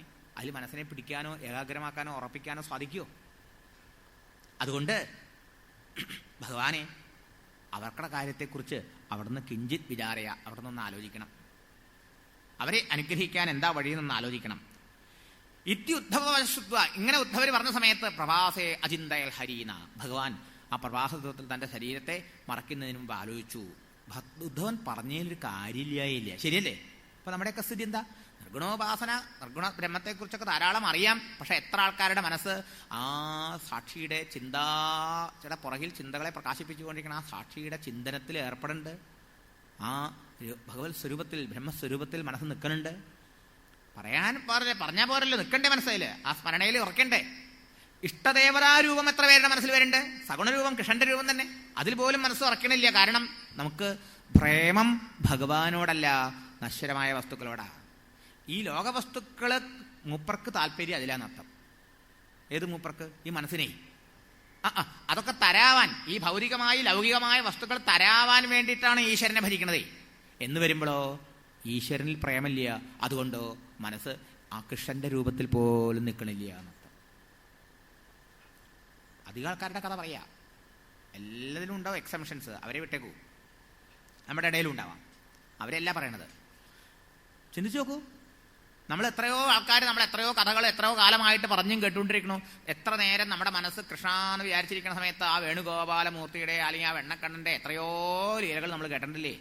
കണ്ണന്റെ ലീലകൾ ഓരോന്നും വെവ്വേറെ എണ്ണി എണ്ണി കണ്ണിൽ കാണാകേണം എന്ന് കവി പ്രാർത്ഥിക്കണതുകൊണ്ടല്ലേ അവിടുന്ന് ചെയ്ത ആ ഓരോ ഉണ്ണിക്കണ്ണന്റെ ലീലകളും മനസ്സിലിങ്ങനെ ഒരു സിനിമ പോലെ ഇങ്ങനെ കാണാൻ തുടങ്ങിക്കഴിഞ്ഞാൽ നമ്മുടെ മനസ്സ് ശുദ്ധാവാൻ വേറെന്ത് വേണം? ഭക്തി വരാൻ വേറെന്ത് വേണം? വാസന ക്ഷയിക്കാൻ വേറെന്ത് വേണം? വൈരാഗ്യം വരാൻ വേറെന്ത് വേണം? അത് നമ്മളെ ആത്മാനുഭവത്തിലേക്ക് നയിക്കില്ലേ? പക്ഷെ അത് വരണില്ലല്ലോ. ഭഗവാന്റെ വിചാരമല്ല, ലൗകിക വിചാരങ്ങൾ പോണേയില്ലല്ലോ. അത് വരണ്ട, ഇത് പോണില്ലല്ലോ. എന്താ ചെയ്യുക? അതുകൊണ്ട് ഭഗവാനെ അക്കൂട്ടരെ കുറിച്ചൊന്ന് ചിന്തിക്കണമേ ഭഗവാനെ എന്ന് പറഞ്ഞപ്പോ ഭഗവാൻ ആലോചിച്ച്, ശരിയാട്ടോ, ഉദ്ധവൻ എത്ര കാര്യ പറഞ്ഞത്. ഭഗവാൻ അചിന്തയത്, ആലോചിക്കാണ്ടിരുന്നില്ല. ഭക്താവലംബനാർത്ഥായ കിം വിധേയം മയേതിജ. ഈ ഭക്താന്മാർക്ക് ആശ്രയമായിട്ട്, അവലംബനമായിട്ട്, മനസ്സിനെ പിടിച്ചു നിർത്താൻ വേണ്ടി ഒരു ആശ്രയം വേണം, സപ്പോർട്ട് വേണമല്ലേ? അതിനിപ്പോ എന്താ ഞാൻ ചെയ്യേണ്ടതെന്ന് ഭഗവാൻ ആലോചിച്ചു. അപ്പോഴാണത്രേ ഭഗവാൻ വിചാരിച്ചത്, സ്വകീയം യത് ഭവേൽ തേജ തച്ച ഭാഗവതേ അധ. ഏതൊരു പരമാത്മ ചൈതന്യമാണോ, പ്രപഞ്ചകാരണനായ സർവേശ്വര ചൈതന്യമാണോ ഇപ്പതാ കൃഷ്ണരൂപത്തിൽ ലോകാനുഗ്രഹം ചെയ്യാൻ വന്നത്, കൃഷ്ണരൂപമേ മറയ്ക്കുന്നുള്ളൂ, ആ ചൈതന്യം ഞാൻ ഈ ഭാഗവതത്തിലെ ഓരോ ശ്ലോകത്തിലും ഓരോ വാക്കിലും നിറയ്ക്കാം. അപ്പോഴോ ഭാഗവതത്തിലെ ഓരോ ശ്ലോകത്തിലും ഓരോ പദത്തിലും ഓരോ വാക്കിലും ആ പരബ്രഹ്മസ്വരൂപിയായ ഭഗവാൻ ശ്രീകൃഷ്ണൻ നിറഞ്ഞു നിൽക്കുക. അപ്പൊ അത് നമ്മൾ അതുകൊണ്ടാണ് ഭാഗവതം കേൾക്കണത് തന്നെ, വായിക്കണത് തന്നെ. നമുക്ക് ഇത്രയും ശ്രേയസ് തരണം എന്നർത്ഥം. അപ്പൊ അതിന്റെ അർത്ഥം മനസ്സിലാക്കുമ്പോഴോ അതിൽ നിറഞ്ഞു നിൽക്കുന്ന ഭഗവാനെ നമുക്ക് അനുഭവിക്കാറാവും. അതുകൊണ്ട് ഭഗവാൻ തിരോധായ പ്രവിഷ്ടോയം ശ്രീമദ് ഭാഗവതാർണവം, ഭഗവാന്റെ കൃഷ്ണരൂപത്തെ തിരോധാനം ചെയ്തിട്ട് പ്രവേശിച്ചു ഭഗവാൻ. അതിനെ വിട്ടിട്ട് ഭഗവാൻ ഈ ഭാഗവത്തിൽ പ്രവേശിച്ചു. അതുകൊണ്ടോ തേനേയം വാങ്മയീമൂർത്തി പ്രത്യക്ഷാവർത്തതേ ഹരേഹേ. ശ്രീഹരിയുടെ പ്രത്യക്ഷമായ രൂപമായിട്ടാണ് കലികാലത്തിൽ ഈ ശ്രീമദ് ഭാഗവതം ഇന്ന് പ്രവർത്തിക്കുന്നത്. അത്രയെന്നർത്ഥം, നിലകൊള്ളുന്നത് എന്നർത്ഥം. ഇതും ശ്രീമദ് ഭാഗവതത്തിന്റെ മാഹാത്മ്യം, വാങ്മയമൂർത്തിയാണതൊക്കെ. അങ്ങനെയുള്ള ഈ ശ്രീമദ് ഭാഗവതം അതുകൊണ്ട് ആരൊക്കെയാണോ വാങ്മയമൂർത്തി ആയതുകൊണ്ട് വായിക്കുക, അതിനെ കേൾക്കുക, അത് ഏറ്റവും മുഖ്യം. അതിന്റെ അർത്ഥത്തെ ഉൾക്കൊള്ളുക. സേവനാൽ ശ്രവണാത് പാഠാത് ദർശനാത് പാപനാശിനി. സർവ്വ വാസനകളെ നശിപ്പിക്കും, മനസ്സിനെ ശുദ്ധമാക്കും, വിഷയങ്ങളിലുള്ള ആസക്തി ഇല്ലാണ്ടാക്കി തീർക്കും. ആ ഹൃദയത്തിൽ ആത്മസ്വരൂപനായി പ്രകാശിക്കുന്ന ആ ഭഗവാന്റെ ആ അനുഭൂതിയിലേക്ക് നയിക്കും. ഈ ശ്രീമദ് ഭാഗവത്തെ നമ്മൾ സേവിക്കൂ, ആശ്രയിക്കൂ എന്നർത്ഥം. എന്ത് വേണം? പതിവായിട്ട് ഭാഗവതം വായിക്കാനുള്ള ഒരു തോന്നല് ഈ സത്രത്തിലൊക്കെ പങ്കെടുത്ത് നമുക്കുണ്ടാവണം. ഇതുവരെ ഞാൻ ഭാഗവതം ഒന്നും വായിച്ചിട്ടുണ്ടായില്ല. എന്തായാലും തവണ ഒരു പുസ്തകം വാങ്ങി ഇന്ന് മുതൽ വായിക്കാൻ നിശ്ചയിച്ചു. അങ്ങനെ വായിച്ചുകൊണ്ടിരുന്ന ആൾക്കാർ ഈ സത്രം കേട്ട് മുതൽ ഇനി മുതൽ ഇത്ര ദിവസം വായിക്കണ്ടായിരുന്നു, ഞാൻ ഇതിന്റെ ഓരോ ശ്ലോകത്തിന്റെ അർത്ഥം ഒന്ന് പഠിക്കാൻ നിശ്ചയിച്ചു. അങ്ങനെ അർത്ഥം പഠിച്ചുകൊണ്ട് വായിച്ചുകൊണ്ടിരിക്കുന്ന ആൾക്കാര് ഇപ്പൊ എന്ന് നിശ്ചയിക്കണം, നീ എന്നാ ഇതിനെക്കുറിച്ചൊന്ന് മനനം ചെയ്യുക, താല്പര്യം എന്താണ്, കഥ കുറച്ചൊക്കെ എനിക്ക് മനസ്സിലായിട്ടുണ്ട്, ഓരോ ഭാഗം വായിക്കുമ്പോൾ ഇന്ന ഭാഗമാണ് ഇന്ന കഥയാണെന്നൊക്കെ മനസ്സിലാവാറായിട്ടുണ്ട്, അതിനുള്ളൊരു പരിചയം വന്നിട്ടുണ്ട് കുറച്ച് കാലം കൊണ്ട്. ഇനിയോ എന്താണ് ഇതിന്റെ ഉള്ളിലേക്ക് കടന്നിട്ട് അതിന്റെ തത്വത്തെ വിചാരം ചെയ്യാൻ. അങ്ങനെയുള്ള അവസാനം പറഞ്ഞത് തശൃണ്വൻ വിപഠൻ വിചാരണപരഹ എന്നാ പറഞ്ഞേ. ശൃണ്വൻ വിപഠൻ പഠനൻ പത്തല വിചാരണപരഹ, വിചാരം ചെയ്യണമെന്ന. ഭക്രിയാ വിമുച്യന്നരഹ, മഹാത്മ്യത്തിന്റെ മഹാത്മ്യ അവസാനത്തെ ശ്ലോകത്തിൽ അങ്ങനെ പറഞ്ഞത്. അങ്ങനെയുള്ള ആൾക്കാർ ആ ഭക്തി കൊണ്ട്, പരാഭക്തി ഇവിടെ പറയണ ഭാഗവത ഭക്തി സാമാന്യ ഭക്തിയല്ലേ, പരാഭക്തിയാണർത്ഥം. ആ ഭാവത്തിലെത്തി അവര് കൃതാർത്ഥരായി തീരും. അതിലും ഭഗവാന്റെ മാഹാത്മ്യം ഇവിടെ സൂചിപ്പിച്ചു എന്നർത്ഥം. പിന്നെ ഈ ശ്രീമദ് ഭാഗവതം പ്രത്യക്ഷ ഭഗവാന്റെ സ്വരൂപമാണെങ്കിൽ അതിനെ എവിടെയൊക്കെ കൊണ്ടാടുന്നോ ആ സ്ഥലം ക്ഷേത്രാവില്ലേ? ഭഗവാനുള്ള സ്ഥലമല്ലേ ക്ഷേത്രം. ക്ഷേത്രം വേണത് പ്രതിഷ്ഠ നടത്തിയിട്ടില്ലെങ്കിൽ അവിടെ ആരെങ്കിലും തൊഴാൻ പോവോ? ശരീരം ഉണ്ടായാലും ജീവനില്ല, ചൈതന്യം ഇല്ലെങ്കിൽ ആരെങ്കിലും കാണാൻ പോവോ? അതുപോലെയല്ലേ ചൈതന്യം പോയ, ജീവൻ പോയ, പ്രാണൻ പോയ ശരീരം പോലെയല്ലേ പ്രതിഷ്ഠ ചെയ്യാത്ത ക്ഷേത്രം. വാസ്തു ഇതിലെ പ്രതിഷ്ഠാ ചൈതന്യം അത് തന്നെയാണ് അവിടെയും. ഇരിക്കട്ടെ, അതുപോലെയാണ് എന്ത് ഈ ഭാഗവതം ഇരിക്കുന്ന സ്ഥലം പ്രതിഷ്ഠ ചെയ്ത ക്ഷേത്രം പോലെയാ. ഭഗവാന്റെ സാന്നിധ്യം ഓരോ ശ്ലോകത്തിലുണ്ടേ. ഓരോ ശ്ലോകവും ഭാഗവതം തന്നെ ഒരു ക്ഷേത്രം. ഭാഗവതത്തിൽ ഓരോ ശ്ലോകവും ക്ഷേത്രം. അതിലൊക്കെ ഗുരുവായൂരപ്പനാ നിറഞ്ഞിരിക്കുന്നത്. പിന്നെന്താ വേണ്ടേ? നോക്കൂ, അങ്ങനെ വരുമ്പോഴോ ഓരോ ശ്ലോകത്തിലൂടെയും അതിൽ വായിച്ച അതിന്റെ അർത്ഥത്തിൽ അങ്ങനെ രസിക്കുന്ന സമയത്ത് ആ ഗുരുവായൂരപ്പന്റെ അനുഭൂതി ഉള്ളിൽ നമുക്ക് അങ്ങനെ ഉണ്ടാവുക. ഇതിനർത്ഥം ആ ഭഗവത് അനുഭൂതി. ആ ഭഗവാനെ ആശ്രയിച്ച ആൾക്ക് എന്താ അസാധ്യം പറയൂ? കിമലബ്ധം ഭഗവതി ശ്രീനികേതനെ. ശ്രീനികേതനാണ് ലക്ഷ്മീവല്ലഭനായിട്ടുള്ളതായ മഹാപ്രഭുവിനെ ആശ്രയിച്ചവന് ഇവിടെ എന്തിനെങ്കിലും ഉണ്ടാവും ഒരു വിഷമം? പിന്നെ അസാധ്യമായിട്ടൊന്നുമില്ല. അതുകൊണ്ട് പറഞ്ഞു ദുഃഖദാരിദ്ര്യ ദൗർഭാഗ്യ പാപപ്രക്ഷാളനായ കാമക്രോധയാർത്ഥം ഹി കലൗധർമ്മോയമീരിത. മുമ്പ് കുറെ സംശയങ്ങൾ ചോദിച്ചുല്ലേ നൈമിഷാരണത്തിലെ ആ ഗുരുനാഥനോട് ശിഷ്യന്മാര്. ആ ചോദ്യത്തിനൊക്കെ ഉത്തരാണ് ഭാഗവതം എന്ന് പറഞ്ഞു. അതിന് പുറമെ ദുഃഖം അനുഭവിക്കാത്തവരാരെങ്കിലും ഉണ്ടോ നമ്മുടെ ഇടയിൽ? പലതരത്തിലുള്ള ദുഃഖങ്ങളുണ്ട് അല്ലേ. ശാരീരികമായ രോഗങ്ങളെ കൊണ്ടുണ്ട്, ആദികളെ കൊണ്ടുണ്ട്, മറ്റുള്ളവരെ കൊണ്ടുണ്ട്, ചുറ്റുപാടുകളെ കൊണ്ടുണ്ട്, പലതിനെ കൊണ്ടുണ്ട്. ഈ ദുഃഖമൊക്കെ നീങ്ങി ശാശ്വതമായ സുഖവും ശാന്തിയും സമാധാനവും വേണമോ? ഈ ഭാഗവതത്തെ ആശ്രയിച്ചോളൂ. ഏത് തരത്തിലൊക്കെ ആശ്രയിക്കാൻ കഴിയോ ആ തരത്തിലൊക്കെ അവനവന്റെ കഴിവിനനുസരിച്ച്. ദാരിദ്ര്യം കൊണ്ട് കഷ്ടപ്പെടുന്ന ആൾക്കാരില്ലേ, ദാരിദ്ര്യം തീങ്ങണോ? ഭാഗവതത്തെ ആശ്രയിച്ചോളൂ. ദാരിദ്ര്യം ഇല്ലാണ്ടാക്കി തരും ഗുരുവായൂരപ്പൻ. ദൗർഭാഗ്യം, എന്തൊക്കെ സൽക്കർമ്മങ്ങൾ ചെയ്താലും ഫലം വിപരീതം. അങ്ങനെയുള്ള ആൾക്കാര്, നിർഭാഗ്യവാന്മാര്, ഭാഗ്യഹീനന്മാരായ ആൾക്കാര്, അവർക്ക് ആ ദൗർഭാഗ്യമൊക്കെ പോയിട്ട് അവരുടെ ദുരിതം കൊണ്ടാണത്, പാപശക്തി കൊണ്ടാണ്. അതൊക്കെ നീങ്ങി പാപപ്രക്ഷാളനായ സർവ്വ പാപങ്ങളും സർവ്വവാസനകളും നശിച്ച് മനസ്സ് നന്നാവാൻ ആഗ്രഹിക്കുന്ന ആൾക്കാരും ഈ ഭാഗവതത്തെ ആശ്രയിക്കണം. പിന്നെയോ നമുക്ക് കൂട്ടുകാരായിട്ട് കുറെ ആൾക്കാരുണ്ട് നമ്മുടെ ഉള്ളിൽ. എന്താല്ലേ? കാമം, ക്രോധം, ലോഭം, മോഹം, മതം, മാത്സര്യം, ഷഡ്വൈരികള്. അതുകൊണ്ടാ പറയാ ഷഡ്വൈരികൾക്ക് വിളയാട്ടത്തിനാക്കരുത് എന്റെ മനസ്സ് ഭഗവാനെ. അത് വരാണ്ടിരിക്കണമെങ്കിലോ അവരവിടെ വെറുതെ ഇരുന്ന അവിടെ ആരെങ്കിലും കടന്നുവിടും. എൻക്രോച്ച്മെന്റാ. വെറുതെ ഒരു ഭൂമി കടന്നു കഴിഞ്ഞാൽ ആൾക്കാർ കയ്യാറാൻ തുടങ്ങും അല്ലേ. പുറത്തെ ഭൂമി പോലെ അങ്ങനെയാണെങ്കിൽ ഉള്ളിലത്തെ കാര്യം പിന്നെ പറയണോ? വെറുതെ ഇരുന്ന് നോക്കൂ, ചുമ്മാ ഇരിക്കണ മനസ്സ് ചെകുത്താന്റെ പണിപ്പുരാന്നാ പറയണേ അല്ലേ. അപ്പൊ വെറുതെ ഇരുന്നു എന്ന് ചോദിച്ചാൽ അവിടെ ഈ വർഗക്കാരാ കയ്യേറ്റക്കാര് വരിക എന്നർത്ഥം. ഷഡ്വൈരികള് എന്നാ പറയണത്. അത് വരാണ്ടിരിക്കണമെങ്കിലോ ചിത്തത്തിലച്യുത കളിപ്പന്തലിട്ടു വിളയാടിയിടുക എൻ മനസ്സി നാരായണായ നമ. അതിന് ഗുരുവായൂരപ്പനെ കുടിയിരുത്ത് തന്നെ വേണം അവിടെ എന്നർത്ഥം. ഭഗവാനെ, അവിടുത്തെ ആ ലീലകള്, അവിടുത്തെ ആ മനോഹരമായിട്ടുള്ള ഓരോ രംഗങ്ങള് എൻ്റെ ഹൃദയത്തിൽ ഇങ്ങനെ പ്രകാശിക്കാറാകണം. എന്നാലോ പിന്നെ അവിടെ ഷഡ്വേരികൾ എങ്ങനെ ഉണ്ടാവും? അത് സംഭവിക്കും. കാമക്രോധ ജയാർത്ഥം ഹി കലൗധർമ്മോയമീരിത. ഈ മനസ്സിലെ ഷഡ്വൈരികളെ അട്ടിപ്പുറത്താക്കണം എന്നുണ്ടെങ്കിൽ പോലീസുകാരെ കൊണ്ടാലോ വേറെ ആരെങ്കിലും കൊണ്ടാലൊക്കെ പുറത്തുള്ള ആൾക്കാരെ എൻക്രോച്ച്മെന്റുകാരെ ഓടിക്കാൻ പറ്റും. പക്ഷെ നമ്മുടെ അകത്ത് കടന്ന് ഓടിയിരിക്കണവരെ ഓടിക്കാൻ ഇവരാരും വന്നാൽ തരാവോ? ഭാഗവതം വായിച്ചാൽ മതി, ഭാഗവതം വായിച്ചാൽ മതി, ഭാഗവതം കേട്ടാൽ മതി. അവരൊക്കെ പുറത്തു, അവർക്ക് ഇരിക്കക്കള്ളിയില്ലാതെ അവർ ഓടിപ്പോക്കോളൂ. ത്രന്തം ഭഗവാന്റെ മഹിമയുടെ അടുത്ത് ഇതിന് നിലനിൽക്കാൻ കഴിയില്ല. അതിന് പറ്റിയ ധർമ്മം, കലിയുഗ ധർമ്മം ശ്രീമദ് ഭാഗവതം. അന്നു മുതല് മഹാത്മാക്കള് ശ്രീമദ് ഭാഗവത്തെ ഭഗവാന്റെ പ്രത്യക്ഷ രൂപമായി കണ്ട് സേവിക്കുന്നു, ആശ്രയിക്കുന്നു. പ്രത്യക്ഷ ഭഗവത് സ്വരൂപമാണ്, കൃഷ്ണസ്വരൂപമാണ്. അതുകൊണ്ടാണ് ഭാഗവതം ആരംഭിക്കുമ്പോൾ പ്രാർത്ഥനാ ശ്ലോകത്തിൽ എന്താ പറയാ? ശ്രീമദ് ഭാഗവതാഖ്യോയം പ്രത്യക്ഷ കൃഷ്ണയേ വഹി. ഭഗവാന്റെ പ്രത്യക്ഷ കൃഷ്ണസ്വരൂപമാണ്, പരമാത്മസ്വരൂപമാണ് ശ്രീമദ് ഭാഗവതം. സ്വീകൃതോസി ഭഗവാനെ, അങ്ങനെയുള്ള ഭഗവത് സ്വരൂപിയായ ഭാഗവത്തെ ഞാനിതാ സ്വീകരിക്കുന്നു, ഞാനിതാ ആശ്രയിക്കുന്നു. എന്തിന്? മുക്തിയർത്ഥം ഭവസാഗരേ. ഈ ദേഹാഭിമാനത്തിൽ നിന്നും വിഷയാസക്തിയിൽ നിന്നും ജനനമരണ സംസാര ചക്രത്തിൽ നിന്നും എന്നേക്കുമായി മോചനം നേടി ഭഗവാന്റെ ആ സവിധത്തിൽ എത്തിച്ചേരാൻ, ആ ഭഗവാന്റെ ലോകത്തിൽ എത്തിച്ചേരാൻ, ആ പരമാത്മാനുഭൂതി കൊണ്ട് കൃതാർത്ഥം ജീവിതം ധന്യമാക്കാൻ വേണ്ടി ഭഗവാനെ ഭവസാഗരേ മുക്തിയർത്ഥം മനോരഥോ മരീയോയം സഫല സർവഥാ ത്വയാ. എൻ്റെ ആ മനോഗതങ്ങൾ ഒക്കെ അവിടുത്തെ കാരുണ്യം കൊണ്ട് സഫലമായി തീരണം. എന്താ നിനക്ക് അതിനുള്ള യോഗ്യത? ദാസോഹം തവ കേശവ. ഭഗവാനെ, അവിടുന്ന് എൻ്റെ യജമാൻ സ്വാമി, ഞാനിവിടുത്തെ ഭൃത്യൻ, ദാസൻ. ഈ ഒരു ഭാവം നമുക്കുണ്ടാവണം. അത്രയും അർത്ഥം. ഭാഗവതം ഭഗവാനാണെന്ന് കണ്ടുകൊണ്ട് പുസ്തകമായിട്ട് കാണണം, 200 രൂപ കൊടുത്ത് വാങ്ങാൻ കിട്ടുന്ന പുസ്തകമായിട്ട് കണ്ടാണ്ടാവുന്ന അനുഭവം വേറെ, ഭഗവത് ഭാവത്തോടുകൂടി കണ്ടാണ്ടാവുന്ന അനുഭവം വേറെ എന്നർത്ഥം. എല്ലാം ഭാവന യാദൃശി സിദ്ധിർ ഭവതി താദൃശി എന്നാണ് കേട്ടോ. നമ്മുടെ ഭാവനയ്ക്കനുസരിച്ചിട്ടാണ് ഫലം.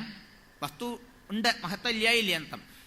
മന്ത്രം, ജപം, തീർത്ഥം, വൈദ്യൻ, മരുന്ന്, ഗുരു, ക്ഷേത്രം, തീർത്ഥം, ഇതിലൊക്കെ പോയോണ്ട് മാത്രമായില്ല, ഭാവനയ്ക്ക് അനുസരിച്ചും കൂടിയാണ് നമുക്ക് ഫലം കിട്ടുക എന്നർത്ഥം. അതുകൊണ്ട് ഇവിടെയും ഈ ഭാവം ഉണ്ടാകണം. അങ്ങനെ ഭാഗവതത്തിന്റെ മാഹാത്മ്യം അങ്ങനെയും സൂചിപ്പിച്ചു. 7 ദിവസം ഭാഗവതം ശ്രീപരീക്ഷത്ത് കേട്ടു. ശ്രീപരീക്ഷത്തിനോട് ചോദിച്ചു, അങ്ങക്കിനി എന്താ കേൾക്കേണ്ടത്? അങ്ങനെ ജനിച്ചിട്ടുണ്ടെന്നും ഇനി മരിക്കണ്ടെന്നും ഇനി പുനർഭവിക്കും എന്നൊക്കെ വിചാരണ്ടോ എന്ന് വെച്ചുള്ള പറഞ്ഞേ. ഭഗവൻ തക്ഷകാദിഭ്യോ മൃത്യുഭ്യോ ന ബിഭേമി അഹം. ഇതുവരെ ഞാൻ ശരീരമാണെന്നും ആ ശരീരത്തിന്റെ ജന്മം എൻ്റെ ജന്മമെന്നും ആ ശരീരത്തിന്റെ മരണം എൻ്റെ മരണമെന്നും ആ തക്ഷകൻ വന്ന് കടിച്ചിട്ടാണ് ഞാൻ ചാവാൻ പോണത് എന്നൊക്കെയുള്ള വിചാരവും ഭീതിയൊക്കെ എൻ്റെ ഉള്ളിലുണ്ടായിരുന്നു. ഇപ്പം എനിക്ക് മനസ്സിലായി, എന്ത്? ജനന മരണങ്ങൾ ശരീരസംബന്ധമാണ്, അത് പ്രകൃതി നിയമമാണ്. ഈ ശരീരത്തിന്റെ സദാ ഉള്ള മാറ്റങ്ങളെ, അനുഭവങ്ങളെ മാറാതെ നിന്ന് കണ്ടുകൊണ്ട് പ്രകാശിപ്പിച്ചുകൊണ്ട് ബോധിച്ചുകൊണ്ടിരിക്കുന്ന ആ മാറ്റമില്ലാത്ത കാലദേശാധിവർത്തിയായ ആ ഭഗവത് സ്വരൂപമാണ്, തത്വമാണ്, ആ ഹരിയാണ് ഞാൻ എന്ന് എനിക്കിപ്പോൾ ബോധ്യമായി എന്ന് ശുഗബ്രഹ്മർഷി പരീക്ഷത്തിനെ കൊണ്ട് പറയിപ്പിച്ചു. ഇതാ ഭാഗവതം. ഇത് കേട്ടിട്ടാണ് ബ്രഹ്മലോകത്തിനിട്ട് എല്ലാ മഹർഷിമാരും കൂടി ചർച്ച തുടങ്ങിയത്രേ. ഇങ്ങനൊരു പുതിയ ഗ്രന്ഥം ഇറങ്ങിയിട്ടുണ്ട് അത്രയും നൃത്തം, നമുക്കതിനൊന്ന് വിലയിരുത്താം. ഒരു തട്ട് കൊണ്ടുവരിക, ലാസ് കൊണ്ടുവരാൻ പുറത്ത് തൂക്കിയിത്രേ. മറ്റ് ഗ്രന്ഥങ്ങളൊക്കെ ഒരു തട്ടിൽ വെച്ചു, ഭാഗവതം മറ്റേ തട്ടിൽ വെച്ചു. അപ്പോൾ തൂക്കം കൂടിയത് താണിരുന്നത് ഭാഗവതം വെച്ച തട്ടാന്നാ. അക്ഷരാർത്ഥത്തിൽ ഗ്രഹിച്ച് എങ്ങനെയുണ്ടാവും? പുസ്തകത്തിന്റെ തൂക്കം നോക്കിയിട്ട് അതിൻ്റെ ഉള്ളിലെ അറിവിന്റെ വില മനസ്സിലാക്കണേ. എന്നാൽ പറയാൻ സന്ത മഹാത്മാക്കളായ അവർക്ക് ഭാഗവതത്തിന്റെ പൊരുള്, മഹാത്മ്യം മറ്റ് ഗ്രന്ഥങ്ങളെക്കാൾ അനായാസേന ഒരാളെ ആ സത്യാനുഭൂതിയിലേക്ക് നയിക്കാനുള്ള കഴിവുണ്ട് എന്ന് അതിലൂടെ ബോധ്യപ്പെടുത്തി തന്നു. എന്നിങ്ങനെ ശ്രീമദ് ഭാഗവതം ആ പ്രത്യക്ഷമായ ഭഗവത് സ്വരൂപമായി കണ്ട് ആശ്രയിക്കൂ. നമ്മളെ ആ ഈശ്വരാനുഭൂതിയിലേക്ക് എത്തിക്കുന്നത് അത് ഈ ഭാഗവത സത്രത്തിലൂടെ നമുക്ക് സംഭവിക്കട്ടെ എന്ന് പ്രാർത്ഥിച്ചുകൊണ്ട് നമുക്ക് ആ ഭഗവാന്റെ പാതാരവിന്ദങ്ങളെ സ്മരിച്ച് അവിടുത്തെ അനുഗ്രഹത്തെ നമ്മളിലൊക്കെ ആവാഹിച്ചുകൊണ്ട് അവിടെ സമർപ്പിക്കാം.